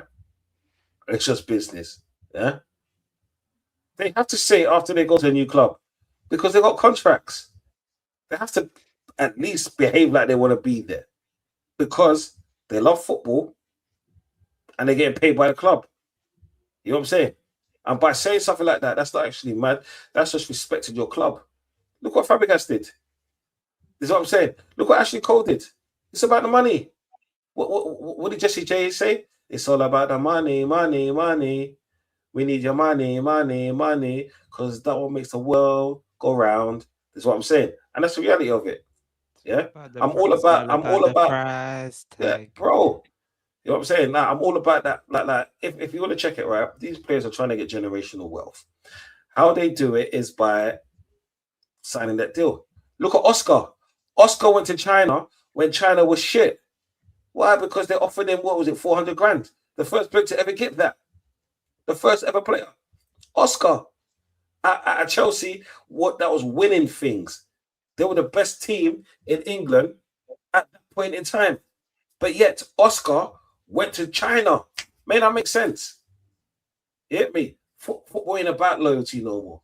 We are the loyal ones. Well, I am anyway. You know what I'm saying? Can't talk about proper Chelsea. Fucking said Tottenham is winning the league. Like, what? Yeah. Like, we're the low ones. Players ain't low to our clubs. Yeah. And it's rare if you find a player that's been fit throughout most of his career at a decent level, be loyal to one club. You can't tell me 20 or 20 players at that height. Yeah. How can Dembele be French, but when he had a chance to go to Barcelona, he ran there? Forget if he failed or not, he still went there. Look at Mbappe. He was at PSG. He left Monaco to go to PSG to go to Real Madrid. Look at that. Zidane, back in the 80s. He went Juventus. Then went Spain. You get me? It happens like that. Come on, man. It's all about the money for them. Like, it's mad. It's mad. But we move. Yeah. Yo, man, what are you saying about this Bruno thing? This Bruno Gomes. Will he work? Won't he work? Where's he gonna play? And will he give Arsenal the grits that they need in midfield? As Zubimendi done near enough a horrible job last season, in my opinion, even though it's his first season. But we still have to judge him because I judge words. Yeah, but Works don't have a Premier League title, so. Oh, that's true. That's true. And Works cost how much? Yeah. Was it Too much, yeah. Honestly. He cost almost 200 mil. Shit. So, yeah. Almost. I think Bruno, this signing from Bruno, I think it's brilliant. As a brilliant signing, considering also you didn't have to pay 100 mil as well. Brilliant signing, brilliant negotiation. So for all the people who were critical of Arsenal not willing to match Chelsea for Rodgers, hey, if Chelsea didn't bid for Rodgers, Arsenal probably could have got him. You know, Arsenal probably would have got him for at least for max 100 mil. So it is what it is. You got a brilliant player, one of the best midfielders in the league. You know, does that mean Zubimendi's dropped then? I hope so. You don't rate him. You don't rate Zubimendi. Do you know what? It's not that I don't rate him. He's like when he plays for Spain, he's like Romero. When they play for the national team, they become like a different kind of animal. Maybe it's because they're suited to that style of football, or it's the passion that they have for their country, for their nation, which I respect. But when it came to Arsenal last season, let's say in the first what 7 games he played well. After that, he was just like how can his best how can the most memorable moments that he had at Arsenal was giving the ball away to Richarlison and giving the ball away to what's his name, Cunha. But I don't think, for one, it was always going to take him a season to adapt. I said that when you signed him. But 2, you also don't play to his strength. This guy's like the reason why Bruno will be a good signing is because he suits the way Arteta wants to play. Yeah, but then as a footballer, right? Especially as a footballer in today's day and age, right? You have to be able to be adaptable, especially when you're playing in one of the most important parts in the field. You have to be adaptable. You have to be able to you have to make the easy things look nice. Yeah, he didn't make the easy things look nice. He lost the ball consistently. He lost us games consistently because of his position, just his positioning. Just the fact that he didn't really off the ball. Is what I'm saying. He's a Spanish midfielder, though. You guys aren't playing to this guy's strengths. He's a Spanish midfielder. I get that, but then so is Rodri, and I know they're technically 2 different types of players, but they're playing the same positions. Because when Rodri gets taken off, they bring on Zubimendi. But Rodri would not look the same Rodri playing in Arteta's system. Do you know what? Yeah, I've seen Rodri change his game up and change his style up. Yeah, like a little bit. It's just that Rodri can make the simple things look good, and that's all it is. It's just a simple passing. Do you know how many missed passes that I've seen him make? Like when No, there's no pressure. I mean, I agree. Like Rodri's an all timer, so it's different. But Rodri still wouldn't look the same playing in Arteta's system. I get that. But then it's like I said, it's the simple things that Zubimendi wasn't doing, and that's all. And you know me, like I like. 'Cause how many times we've been on stream when I praised Gyökeres for doing that 5-yard pass? Yeah, because that's where it starts from. That 5-yard pass. Yeah, getting that right. Yeah, there's a lot of times when Zubimendi got that fucking wrong, and he's supposed to be a passer. That's like his job is to shield the ball, pass it over, like decent on the half turn because he plays in that position. They're the things that I saw that he done horribly wrong last season. And the thing is, yeah, I can't put that down to the first season because that's a skill set that you've learned over time. That's his position. It's not like that whole Wirtz thing where is he a number 10? Should I play him on the left? Is he inside forward? Is he this? Is he this? We know what Zubimendi is. And yeah, but the his fact that strengths we know were what he looking weak. is, yes, but that's because the strength of Arsenal system or Arteta doesn't suit this guy. Like the fact that we see him look a lot better with Spain probably says it. If he was in a possession system, you would see like how good this guy is. I'm not saying he doesn't have faults that he should improve on, obviously, but it doesn't help when you play in a system that is the antithesis to the way you play. Which again makes me wonder why go to Arsenal in the first place then. Yeah. No, I get that. I get that totally. Right. It's like I said, it's sometimes it's not even for the system or the manager. It's about the money. That's what it comes down to. He had an opportunity to leave, Real Sociedad, yeah, and to play for a club like Arsenal. And do you know what? Yeah, was it a right decision? Of course it was. In his first season, he won the Premier League, so of course it was. And obviously he got a little pay bumper and all the rest of it. He got to a Champions League final, so it was always going to be the right decision. But if a player is not good enough for you, or good enough for the system that you're willing to play, or it's not even a good enough thing. He's not willing to change his style of play to suit the system at hand. Then buy something new. It's just like a manager. We talk about the managers all the time. If a manager is not good enough in your team and doesn't give you the success that you deserve as a fan, then he's not good enough for your team. Even if you bought him a year ago, because then they're like. Even like the only way I won't judge a player in his first season if I see a lot of glimpses of what they could potentially do once they're more settled in the team's second season. First season was a poor addition in my opinion. We got through because of not even individual brilliance, it's stupidness from other teams. That's why we got through. Yeah, I'm going to give Arteta praise because he's worked with what he can. Or what he's chosen, but unfortunately, sometimes certain players are just not good enough for your team. Maybe the step up for him was a step too big because we always talk about the fish in a small pond, yeah, or in a fish tank. He was like a grouper in a fish tank. Now he comes as a grouper in the ocean. There's sharks out here. There's dolphins. There's whales. There's bigger groupers. You know what I'm saying? There's jellyfish. There's squids. Giant squids saying that. Huh?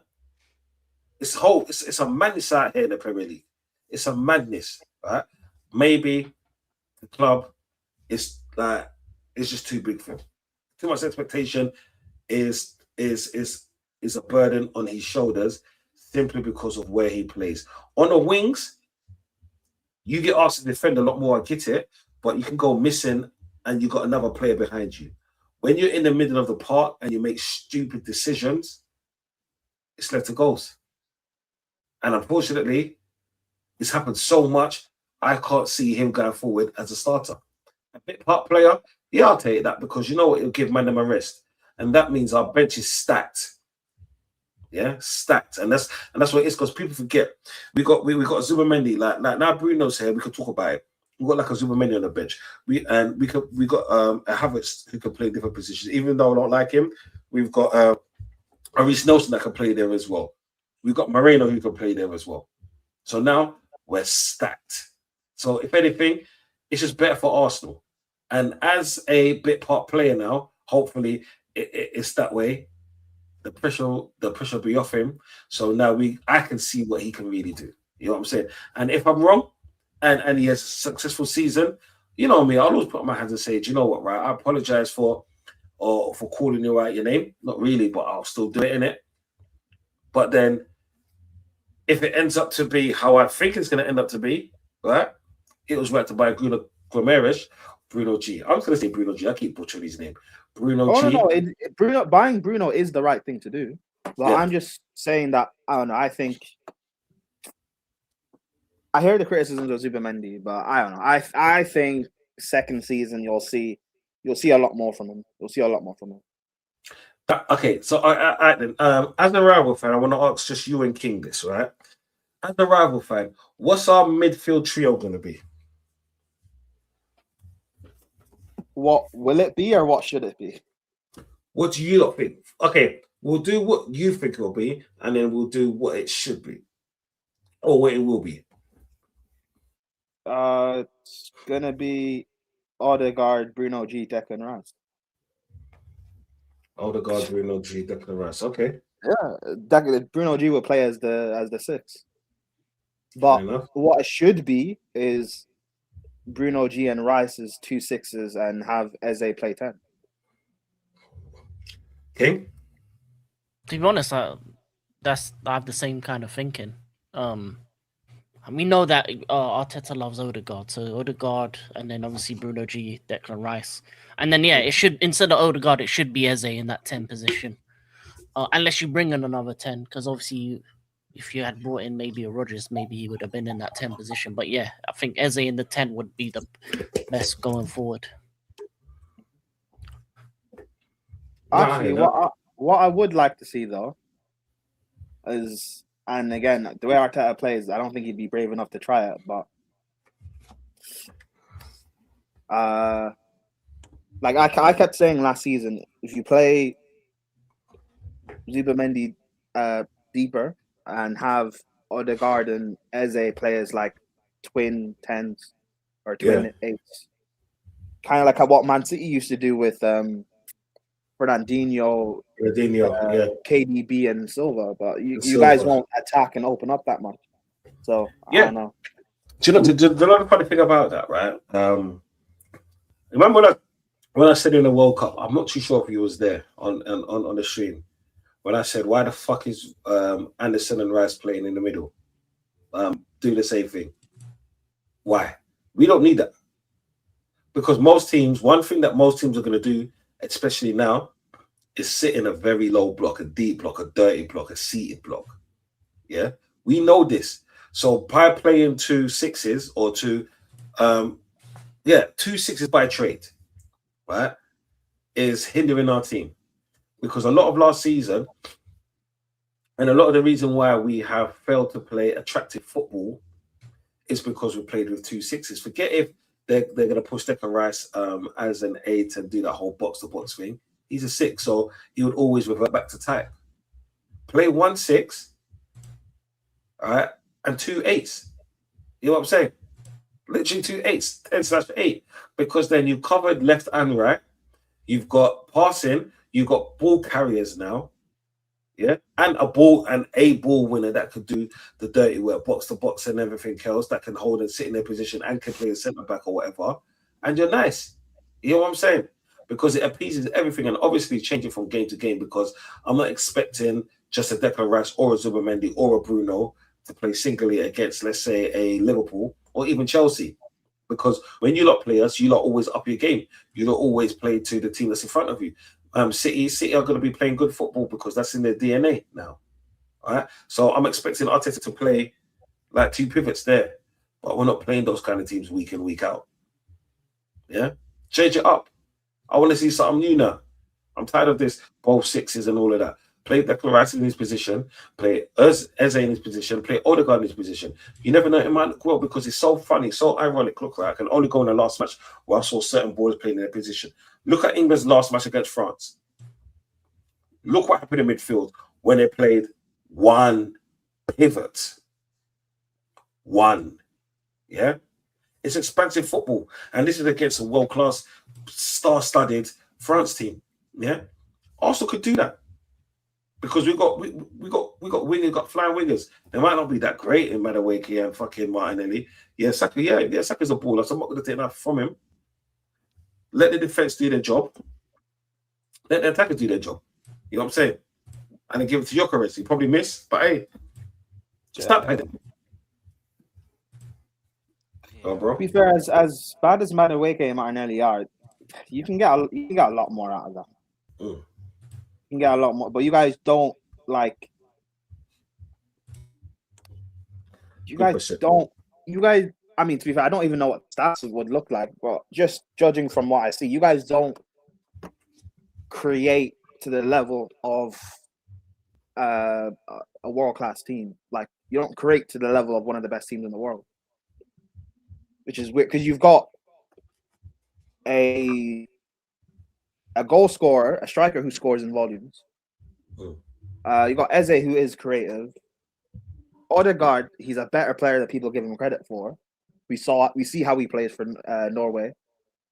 I think you do have the basis to be a better team going forward. You should be a better team going forward than what you are, regardless of the deficiencies of Madueke, Martinelli. You know, there's a lot more that you guys can get out going forward that you don't. So. No, I totally agree with you, bro. It's like we've got like the attackers are really attackers, isn't it? Like that's what I'm saying. They're full force, like keep their head down, running all of that. Play. You see what Arteta needs to do, and I'll let King and Blacker chime in after this. And by my opinion, just let the attackers play.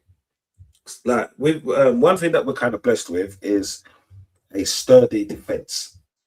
Yeah, Timber's coming back. Timber was in preseason. I thought he got injured, but you know what? Yeah, I heard it was a precaution, and it was something that was supposed to happen. Obviously, Saliba's a great miss, is what I'm saying. Like because him and what I found out was them together, brilliant.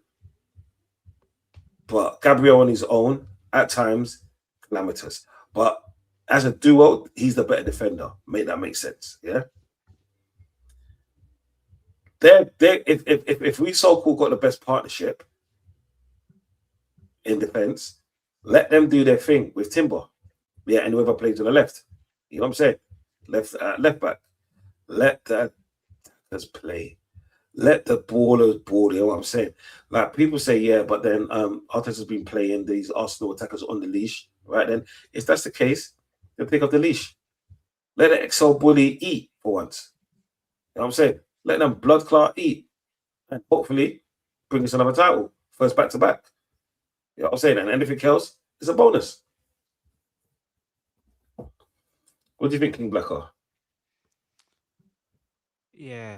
So, boy, you know what? I can actually see him doing in the big games, like away games, like a Bruno, Miles Lewis, Skelly, and Rice midfield three. I can see him doing that because we seen last season when he tries to do what Rice, Subimendi, and Marino, like stuff like that.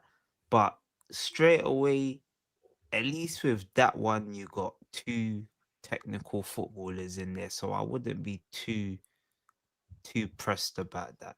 But I would definitely like to see Rice, Bruno, and probably Eze. Yeah, probably Eze. I don't want to see Odegaard, but if I have my way, I'm still looking for two more players. I'm still looking for like I don't know, like a 10 slash striker slash left winger. I need two of those players, two profiles, because I would want Rice, Bruno, Eze. He's even on trial. last season I feel, yeah, he didn't live up to expectations. For whatever reason, I felt like he could have done more. He could have made that position on the left. He could have definitely made it his own. So yeah, man. Would I would it would be harsh to just say bin him, because the first person I saw was Odegaard and Havertz. I'd even let Marino go. Like, we've got too many players that are similar. Like Havertz, Marino, failed midfielders, but better false nines. So, sorry. So Bless you. they need to go. Like, I don't get what this squad is about. There's way too many players that are just similar. Who's gonna be the player that just gets the ball and tries to dribble 4 players or 3 players? Madueke would try to do that, but That's going to be Saka. It's going to have to be like, Saka. like he does it. He does the first bit to take on the players, but he doesn't do the second bit to find the man or to put the ball in the back of the net. So yeah, I'm still looking for 2 forward-minded players. Obviously, Hey, we're probably only gonna get that- one, but I'll take one. Dal, big up, bro. How you doing? How you been? Big up, Prime. Good to see you, buddy. Good to see you Yeah, guys. long time though, man. Yeah, it's been a Haven't bit. spoken to you in a while.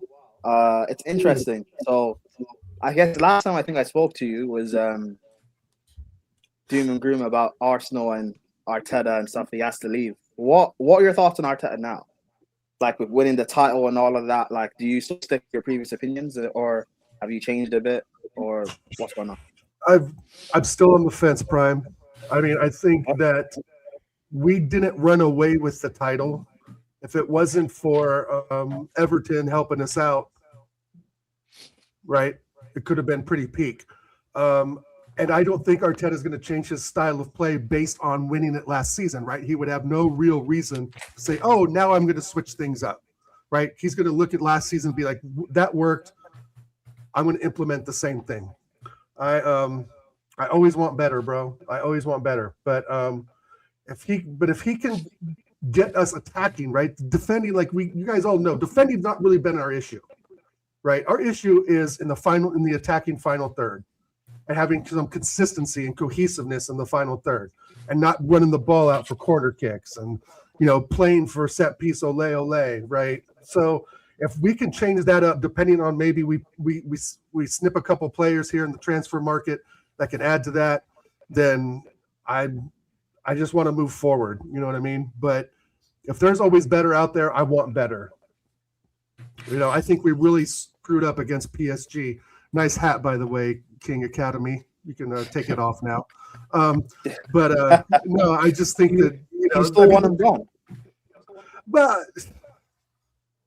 let me ask you, Prime, did we win it because of him, or did we win it because we had players like Rice, Gabriel really kind of making that impact, right? So that's, to me, it's more of the players and their effectiveness than executing Arteta's plan. What do you think?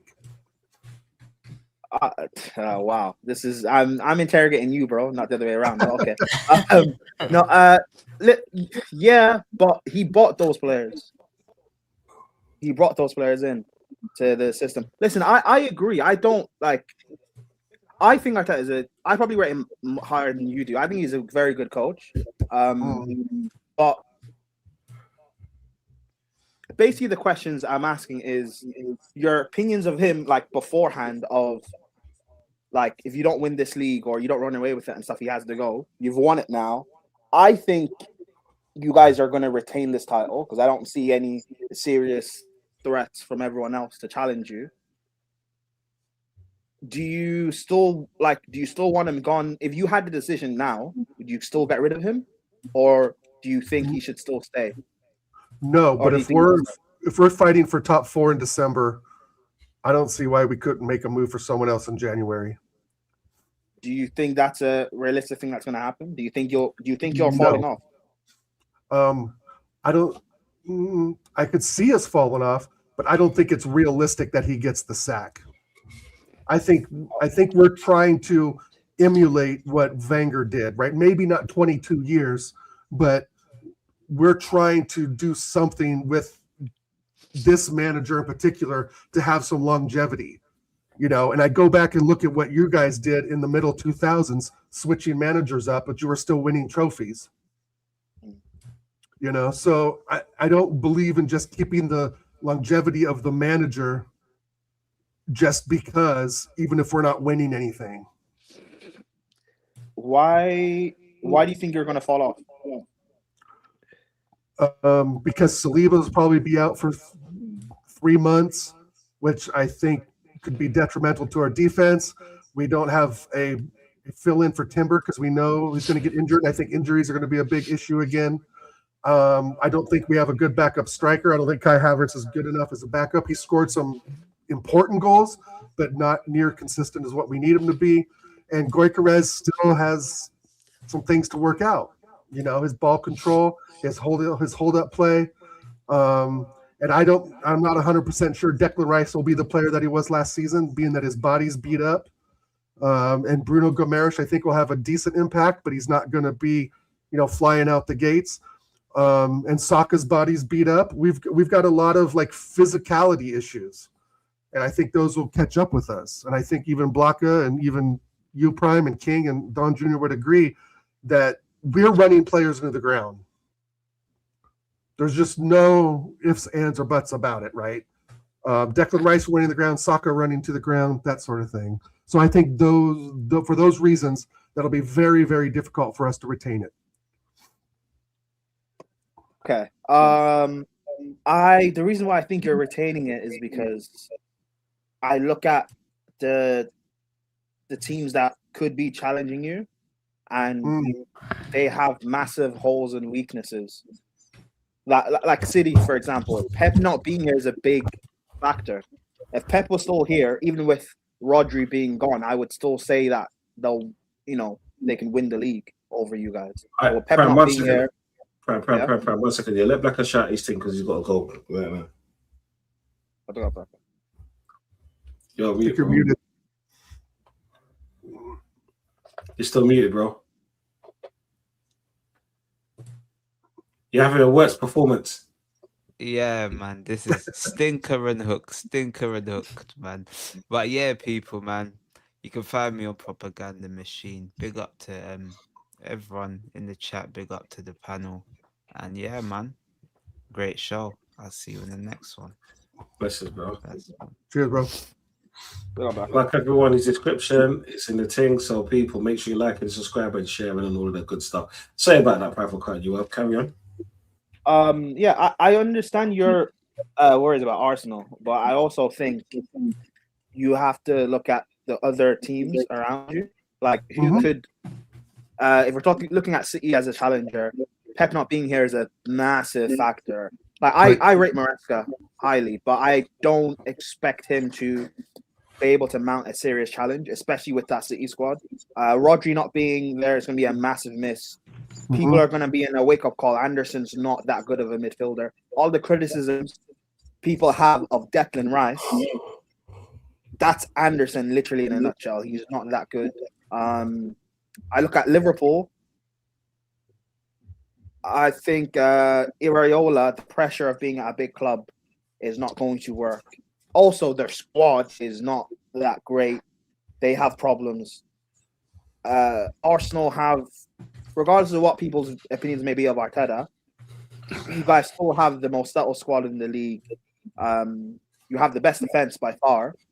You have the best. Now with Bruno's here, I'd probably say you have the best midfield. Fine, your attack is, you could. The attack's not the best. I understand that, but I look at the rest of the league. Not many teams. Like, where's the World Challenge coming?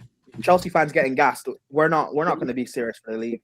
United aren't going to be serious for the league, and Spurs are Spurs. Where is the pressure from other people for you guys? I understand your worries about Arsenal. Right. I see what you're saying. Who's going to capitalize? And I also agree you guys will start the league slow. I agree with that too. But who's going to capitalize on that? You guys, Liverpool and City. But I why? mean, No, Man United. I mean, yeah, United. Yeah, I don't think they've. I don't. Yeah, I mean, Sesko has to have a really good season, right, Don, for them to really do something. And Buemo has to be flawless. I mean, they gotta be perfect while everybody else can have off days, right, and still win games. While United have to be like perfect in everything they do. Yeah. I think does the same thing not apply to Chelsea? Right, but my point is that your only weakness, though, that I see is in the back line. Really? Right. I think so. Yeah. I mean, if you lose Enzo Maresca, though, I mean, not Enzo Maresca. I mean, sorry, Enzo Fernandez. You know, that's going to be, I think, a little bit of a miss.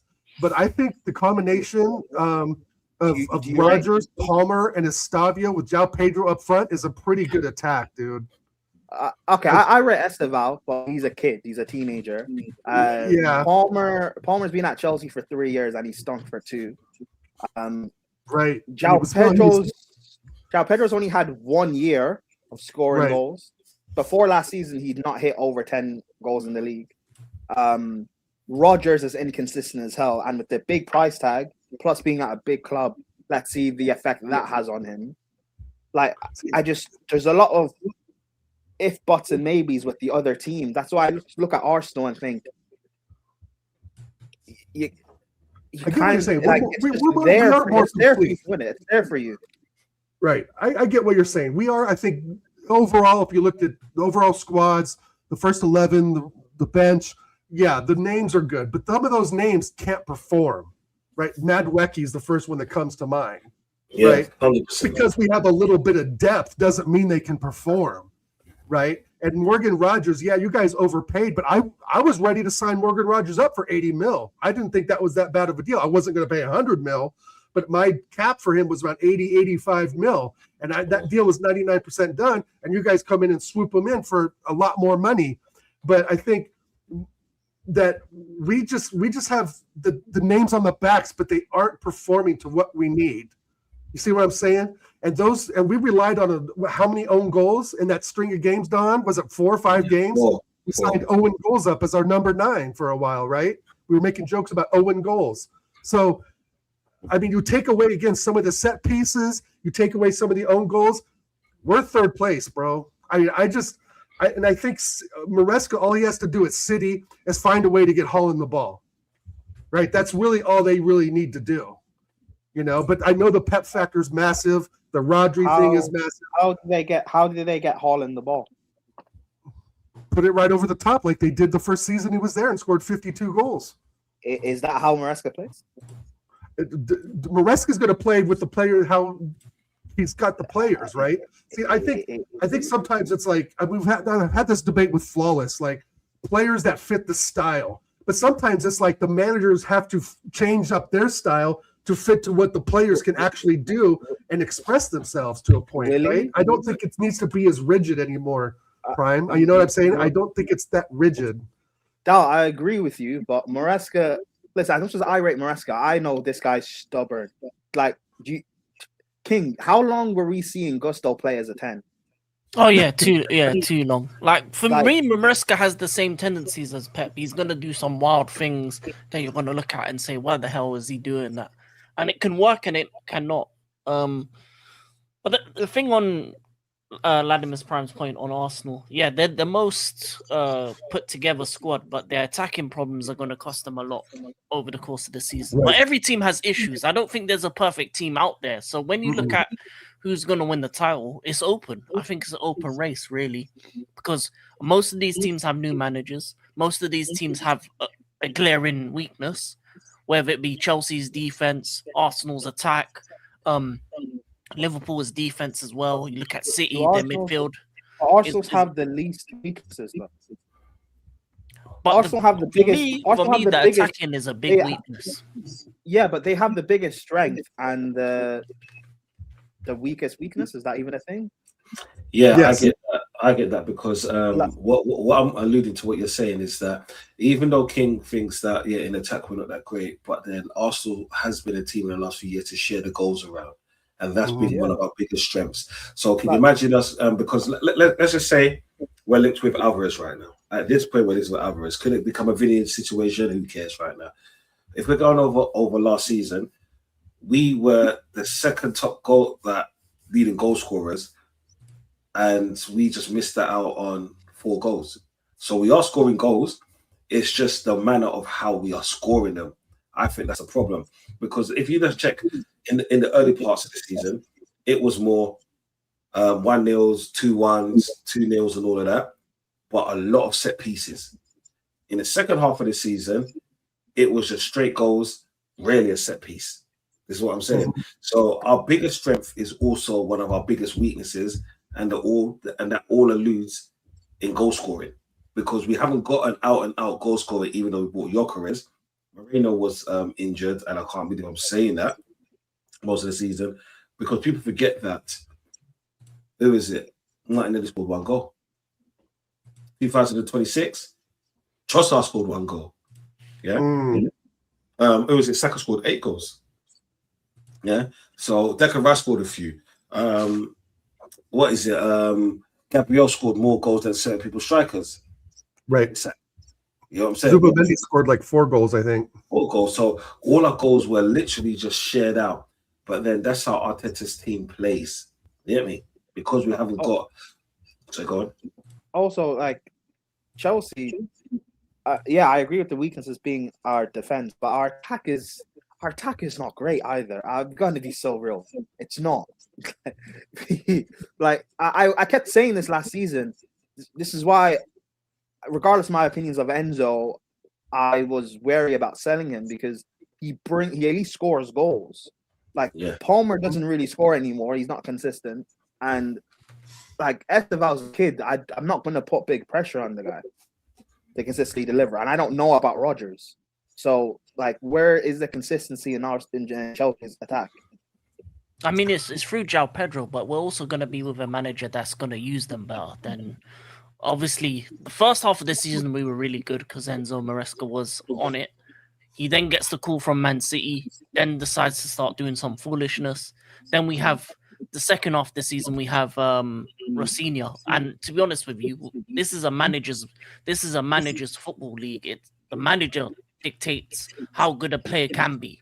They can limit players. Even if a player has qualities, a bad manager can limit players. And I think that's what happened in the second half of the season. That Rosinha and then whoever we had towards the end limited our players in terms of the style of play, in terms of they weren't listening to him, in terms of everything. So Xabi Alonso was the biggest transfer that we made. It's like with Liverpool and Slot bringing in Areola. That's their biggest transfer, because the manager is so much more important nowadays. Players are less consequential to kind of the team going forward as a whole. The reason why Arsenal are going to have issues is because of the manager. The injuries are going to start catching up with you. You can't rely on the corners and also the tactics of wasting time from the first half. The new rules that they've put in to make throw-ins quicker, to make corners quicker. If you take too long to get off the pitch on a substitution, you'll have the player that's meant to come on won't be allowed to be on for 10 minutes. You're down to 10 men. Imagine if you did that with 2 players, you're down to 9. The new rules aren't going to allow Arsenal to have those dirty tactics that they did when it came to time wasting. Those are going to be the things that you're going to have more time on the pitch, on the ball, for teams to kind of dictate what's going to happen. And Arsenal need to kind of change their mentality in order to be more attacking like they were in the early years of Arteta. If he continues to play like last season football, it's going to cost them a lot. They're going to have a lot of times where they're going to be down to 10 or 9 men just because of their foolishness and them taking too much time, or losing the ball on the throne because they're taking too long. These are the things that are going to cost them more than actual quality of players, because their players is the best squad in the league right now overall. But the manager is going to be the one thing that lets them down. That's going to cost them points. And if he doesn't allow for this team to flourish and use a midfield of, let's say, Bruno G, Rice and Odegaard week in, week out, that midfield isn't attacking at all. Odegaard just passes side to side. Bruno G's, that's not his job either, or Rice.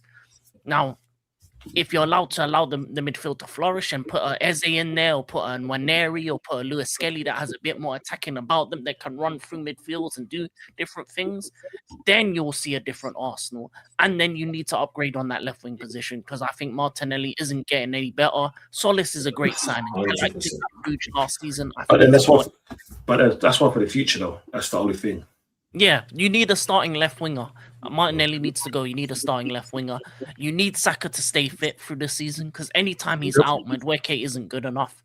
And then you may need to even look at what you're going to do for the backup striker role from Gyökeres. Is Gyökeres going to start? Is Eze going to start? Because also you have to understand that Arteta didn't start them a lot of times. The reason why Eze never got up to the level of Crystal Palace is because a lot of the times he was on the bench. A lot of the times he would play a couple games and be taken out, play a couple games and be taken out. You can't have a player get to the level he needs to if he's not playing consistently like an Eze. Eze needs to be playing week in, week out, like he was at Crystal Palace, to see the best of him.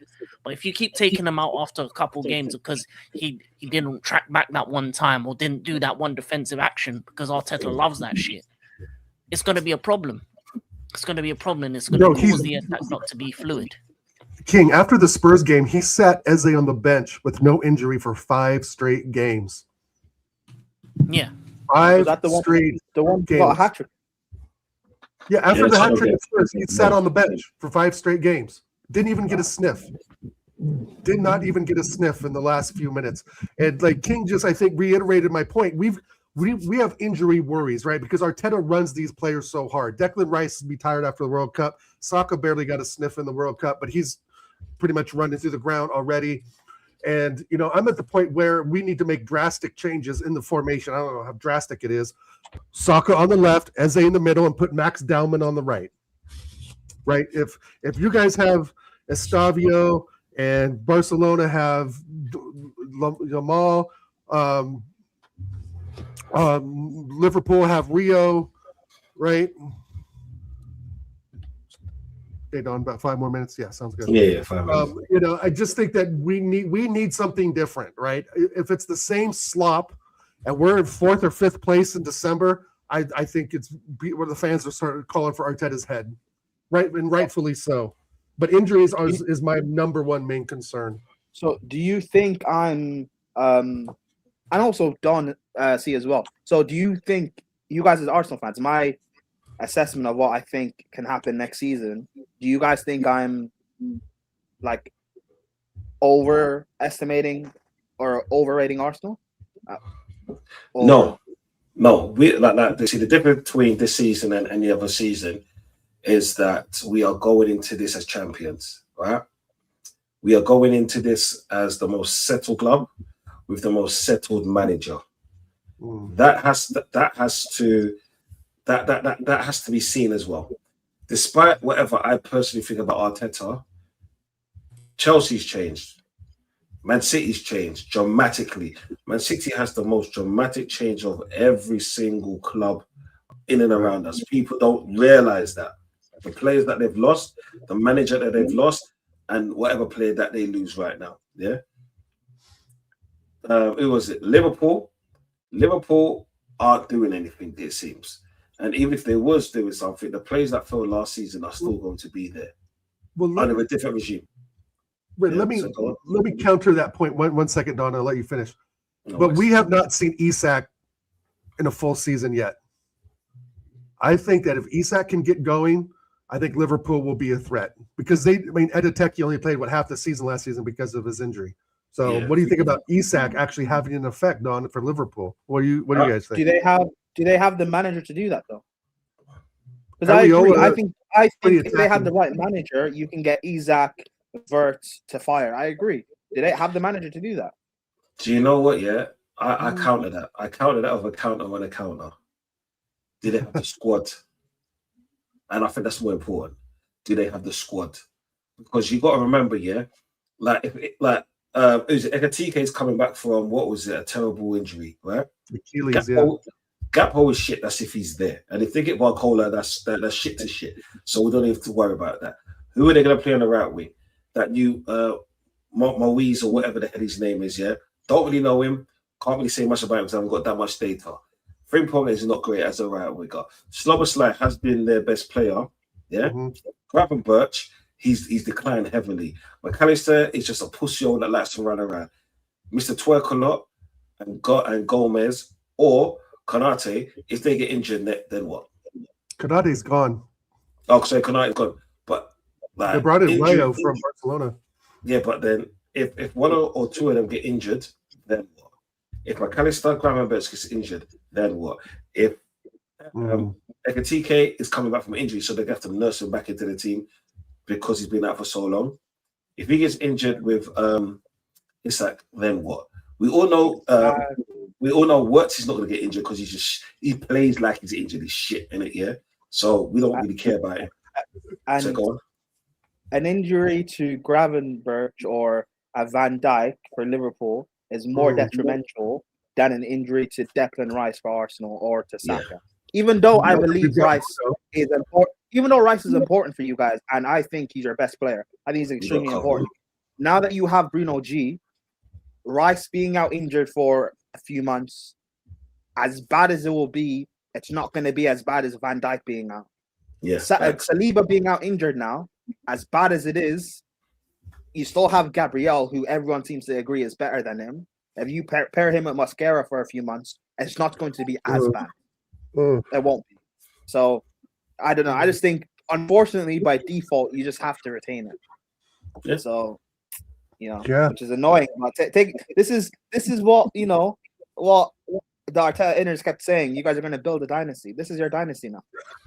Well, if we would have gotten Vinny Jr. over the line, I would be more inclined to think that, bro. But we all know how that played out.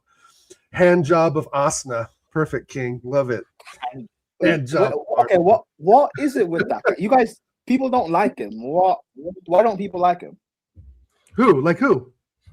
The hand of Arsenal. I don't know anything about this guy. I want to be real. So, what's wrong with this guy? I'm not really on X or Twitter, so I don't know. He just spews lies, to be honest with you. But Arsenal fans eat it up. That's the thing. Like, he's not an ITK. He just tweets stuff and then people believe it. But when maybe one time he got something right, but like, every cat has his day, every dog has his day. So that's probably why. So he's an Arsenal journalist. Is he an actual journalist? I don't think he's a not journalist. official. You're not like David Ornstein. Not like David Ornstein is. Okay. He's just a social media X guy, I think. Did you know how some journalists stories that are decent? Because you know how some journalists have specific connections with certain clubs that they're like. Because Chelsea have a guy who, if he speaks on Chelsea news, it's official. So is that Alex Goldberg? Alex Goldberg, he's a YouTuber, bro. Oh, but I didn't know he's not a journalist. I didn't know. I just know that he does. I wouldn't. I like class Johnny him Minerals. as a journalist. Minerals is a racist, but when he's at Chelsea, so it's a perfect club for a minute. But yeah. Speaking of Chelsea, Enzo Fernandez, Real Madrid, mate, maybe could happen, maybe. Because Roy's going to Barca now. Madrid need a midfielder. I don't know. City need a midfielder. I don't know. Leave. Because I need Adam Morton. So. I'm on the same camp. Yeah, bring me Adam Morton. Gusto, and Pedro Neto can all go to City. Whatever. I don't care. Oh yeah, Gusto to City. Are City entering their post-Fergie era? Maybe. It might be that, but we'll see. Yes and no. That was disgusting. Yes and no. The reason why I say yes and no is because they've still got a team that can challenge somewhat. But they've lost. Do you know the funny thing is, in the last 4 years, they've lost a lot of captains. A lot of captains. Yeah. And when you look through that team, who's going to lead that team forward? Who's going to be those diehards? When time gets rocky, who's going to dig them out of the dirt? And obviously, they haven't really signed anyone in midfield or of that kind of note. Look at the players that they've lost. Look at the manager that they've lost. Right, so that's huge. It might. The other thing is, yeah, I rate Maresca, and just like Prime, I do rate Maresca for the manager he could be. But at this City, unfortunately, I think that, to be honest, it wouldn't be surprising me if they got fourth because of what they've lost. And people forget, even though like City's gonna go on bit after Pep leaves, but there's a possibility of them losing Rodri after they've lost Bernardo Silva, after they've lost De Bruyne. You see those three. Do you know how much success that they've got them in the middle of the park? Do you know how many times they've won in the game from that part of the park? And in 2 seasons they've lost them. Adding a Carl Walker into that, their captain, adding the John Stones into that. Do you know how Wow. do you know how detrimental that can be? Right. They left with Doku, Savinho. Even though people say Savinho wants to move on now, but technically he's still their player, so I can talk about him like that. Look at Foden. What the fuck has he done? Cherky's good, but he's inconsistent at best. People just remember him from his antics more than the goals he scored. Like he's not a great goal scorer, but he does score great goals. But is that enough? Moving forward. I think we could see a different Phil Foden. Yeah, I think we could see maybe a different Phil Foden. I think Cherokee's going to have, if Maresca lets him pull the strings, I think Cherokee can be a fucking world beater, bro, to be honest. That guy's deadly. And you're right. He is more known for his kick-ups against Arsenal than he is for his goal-scoring prowess. But, I mean, if Maresca can get the best out of those players, man, they're still – I think when I was on a show with TJ, I still picked Man City to edge us for the title.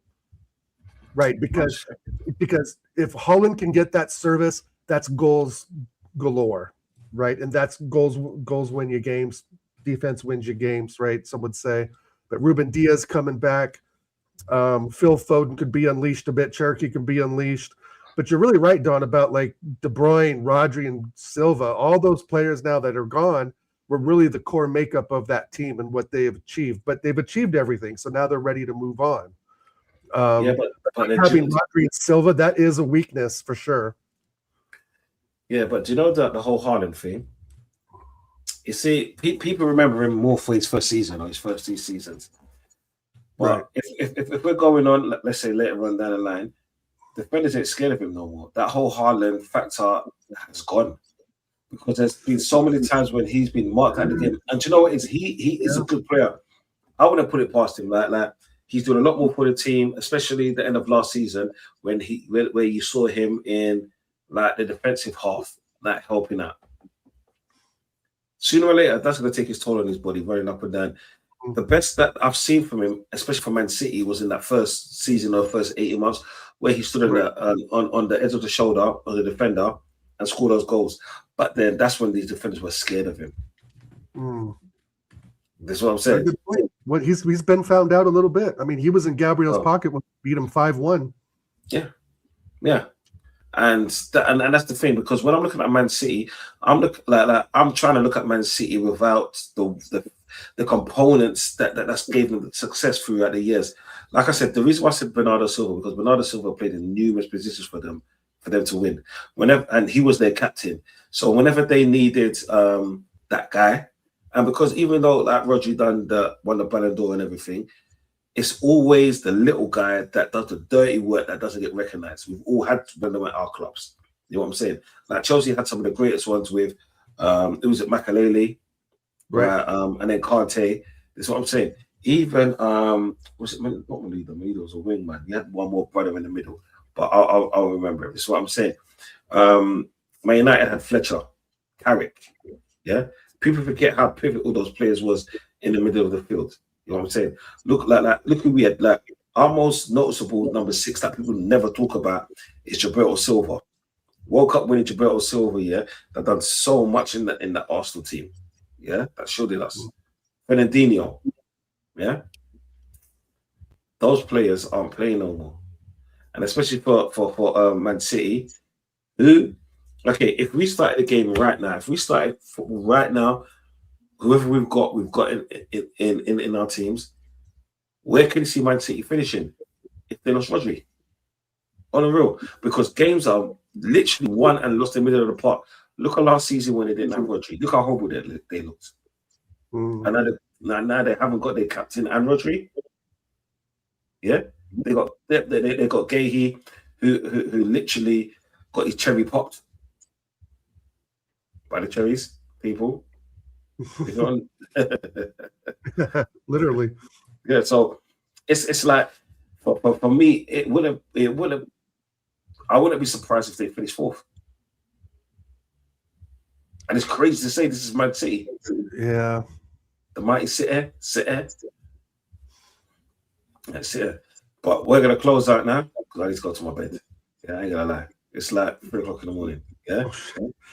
King. Thanks for letting me hop on, bro. Oh no, bro. Like that, we need to do more streams, man. This is what I'm Yeah, saying. sure. But I know these times you're working and stuff like that, so it's a bit. Oh yeah, no, it's 7 p.m. here now. I was just gotten back from the gym and saw that you were still on. I was surprised, so I was just like, "Hey, I'll say hello." Yeah, I was surprised you're still on. Bro, next time I'll send you a link from earlier, and Yeah, I need to don't work worry. it out with you. This is what I'm saying. Like I'll show you what we was on Tony's channel was early this morning for us. Yeah, that was a 7 o'clock your guys' time, 11 a.m. Oh, Tony, what does Tony think about not signing Vinny? Oh my days! Bring justice man. to my club. The stars aligned. The stars were gonna align, Prime. The stars were gonna align. Yeah. Oh God. Yeah, I know you know. you and Tony had it out. I know, like a few months ago, but no, Tony Claus is a good guy to me, and he just invites me on, so I go on. It's just it's fun and it's entertaining to me because I know he's a big fan, so it's just fun. Yeah, no, but then the thing is, yeah, that's what this is supposed to be about. It's about having fun. You know what I'm saying? Yeah. It's about talking your thing, whether you're right or wrong. And some Right. people get highly emotional, some people don't. But I respect everyone. Might not like their takes, but I respect everyone. Yeah, Respect Zinchenko. Who? You heard me. Mate, he's no longer my issue or no my problem. He's like You said I respect everyone. okay, it's like this, yeah. It's like this, right? The moment you throw your ex out of the house, right, you don't give a flying fuck where they're at or what they're doing. This is why they're You're a liar. So you're a liar. You're a liar. No, You're a liar. Then. I still respect them. I still respect them. I just will never give a shit about them again. Simple as that. That's two different things, mate. And because I respect Zinchenko. yeah, do you know you don't need a left back as well. You don't need a left back, so you can take him. He has more Premier League titles than Henry. I respect him. Do you know what it is? But there's like it's so. Before I close it, I've got to fucking adjust this. It's so funny that everyone keeps alluding to this, yeah. But one is classed as the best foreign import, and one is like the best of the worst. You know what I'm saying? It is what it is. Make up your own mind which one's which. Best foreign import, but you have less Premier League than Zinchenko. That's crazy. It's all good. Sometimes not Oh, do you know what it is, yeah? If you want quality, especially a quality girl, you gotta watch the numbers. Plus, Arteta needed a yes man. Arteta needed a yes man when he took the job, so Zinchenko was the guy. Yeah, It's just like Gabriel Jesus, who's going to Napoli. Thank God, 265 grand off the sheet, Don. Please, Napoli, please save us. How much are you selling Jesus to Napoli? I think it's 25 mil. Don't care. Oh my God. Yeah, it doesn't matter, bro. It doesn't matter. Chelsea would get 60 mil, bro. Like, Mate, it You doesn't probably matter. would. You probably would get 60 for that You bump. know what? It doesn't matter. Right. The fact is that he's not there. The most important thing now. 265 grand a week, Don, off the payroll. That's all that Mate. matters. Mate, that's all I care about. I don't like. Do you know like players like him, players like Vieira, players like Reece Nelson that's been at the club to do what? Reece You know what I'm Nelson's saying? making 100 grand a week. Right. Sell them. Give them away for free. Do you know what the funny thing is, yeah? Before we close out, it's funny how these clubs would rather a player run down their contract than pay out their contract that they're already paying for to get them off the books. How the fuck does that make sense? It's Berta's fault. I don't get it. Just pay them off. What do we bring Berta in for? What do we bring Berta in for, Don? I know we got to go. It's a long night, but it's like this is what we brought Berta in for, to make not only bring players in and make those deals, but to make the deals to get the deadwood out. And he's not getting the deadwood out, right? No. The window opened in June 15th. June 16th, we should have had Reece Nelson gone, Fabio Vieira gone, and Jesus gone, and maybe even Ben White. But now Ben White, I think, is going to stay because Timber's injury record isn't the best. Yeah. So, I mean, I'm okay with that. Ben White is the least of my worries, right? But we should have had those lined up immediately, at least for the end of June, to have those 3 players out. And we've dicked around, and now it is 3 weeks now till the season starts, and we still have those players getting money involved in preseason. It's a joke. Sure. So Berta needs to do his job, and Kepa, right? Because we already brought in Messier, so get him gone, bro. I'm already disappointed in the window. Regardless of any, I'm already disappointed in the window. You guys are Premier League champions, man. Celebrate and be happy. Come on. I celebrated for 3 weeks, bro, and then I was back to like, bro, get these cheers out. Dal, you complained for years. Now you've won the Prem. Be happy, bro. Bro, I've been following this club for nearly 30 years, and it's been nothing but a complaint fest since 2004. Exactly. And you haven't won a title in 22, so just celebrate, man. I celebrate, man, but I want to see him. I want to see I want to see this dynasty that Josh Kroenke's talking about. Yeah. Right. From his lips to God's ear. But I'll let you guys go. I'm gonna get something to eat because I just got back from the gym too. So good seeing you again, Don. African King, legend as always in prime. Much love, guys. I will catch you all later. Catch you later, man. All Yo, right, King, blessings, man. King, shout your thing, man. Where can they find you? And when's your next stream on? And all of that juicy stuff. Oh yeah, African King Academy. Obviously, Chelsea have 2 preseason games today and tomorrow, and then obviously gonna do a couple other games, and then women's AFCON quarterfinals, all 4 games this weekend as well. So yeah, African King Academy. Yeah, people, make sure you like and subscribe. Blood clot. Make sure you like and subscribe to African King Academy. This is what I'm saying. His name is also in the header and in my description. This is what I'm saying. Click on the tab. You know what I'm saying? Go over there and show him some love, please. Yeah. Yo, Prime, any streams coming up for you? Because you know Prime's a superstar as well out here. He's on Lewis's stream. He's on Soccer City stream. He's on My Brothers on Monday. This is what I'm saying. My man gets around, bro. It's mad. Nah. I'm heading out today. So, but yeah, Mud Brothers on Monday. That'll be Spooby's gonna be there. It's gonna be interesting. Vinny, yeah. Yeah, don't worry. You better not run. You better not run. You better be there. No, I'm not running. What it is, I've got a few things to do on Monday, so I'm gonna look at it at some point. I must look on my phone because like this week's is sticky for me, innit? Yeah, so a lot of back and forth and stuff like that. But I'll make sure I'm there, even if it's for half an hour, 45 minutes. I'm going to be there. This is what I'm saying, because certain people need to shut the fuck up. You know what I'm saying? And KD, if you're listening, you know what I'm saying? Yeah, turn up. Let's have a conversation. I invite you to my channel. Let's talk about it. You know what I'm saying? Having a show with Sai, Scooby, and CP it's probably not the best thing in the world to do. No. Against an Arsenal fan is not the best, but you know. No, the thing is, I can hold my own against everyone. Look, bro, I'm in a group of you, man. This is what I'm saying, yeah. And you don't know that, and you lot try to shoot shots at me all the time. I hold my own. I don't give a flying fuck, bro. And no one can tell me nothing. You know this. I'm unruly. Yeah, but tune in, people. It'll be a funny show. Yeah, people. That's on My Brothers on Sheet TV. So come over there from 10 o'clock onwards, and it's going to be very, very interesting because Scooby is a fraud. He's the biggest fraud on the planet. CP's a nice guy, but it could be of a wanker. You know, he's from Canada. You know what I'm saying? Prime is just Prime. You know what I'm saying? He just fucking loves chaos.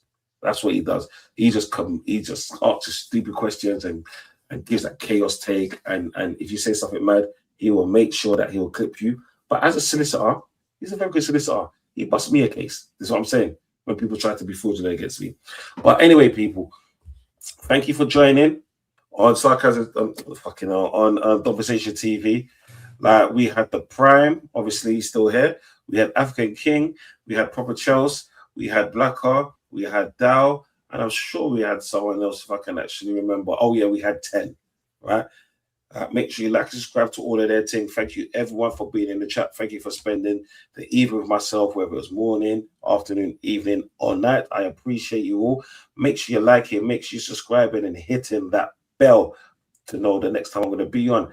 And as always, as I say, shut the fuck up, Tottenham. You talk to a blood clot much of your shit.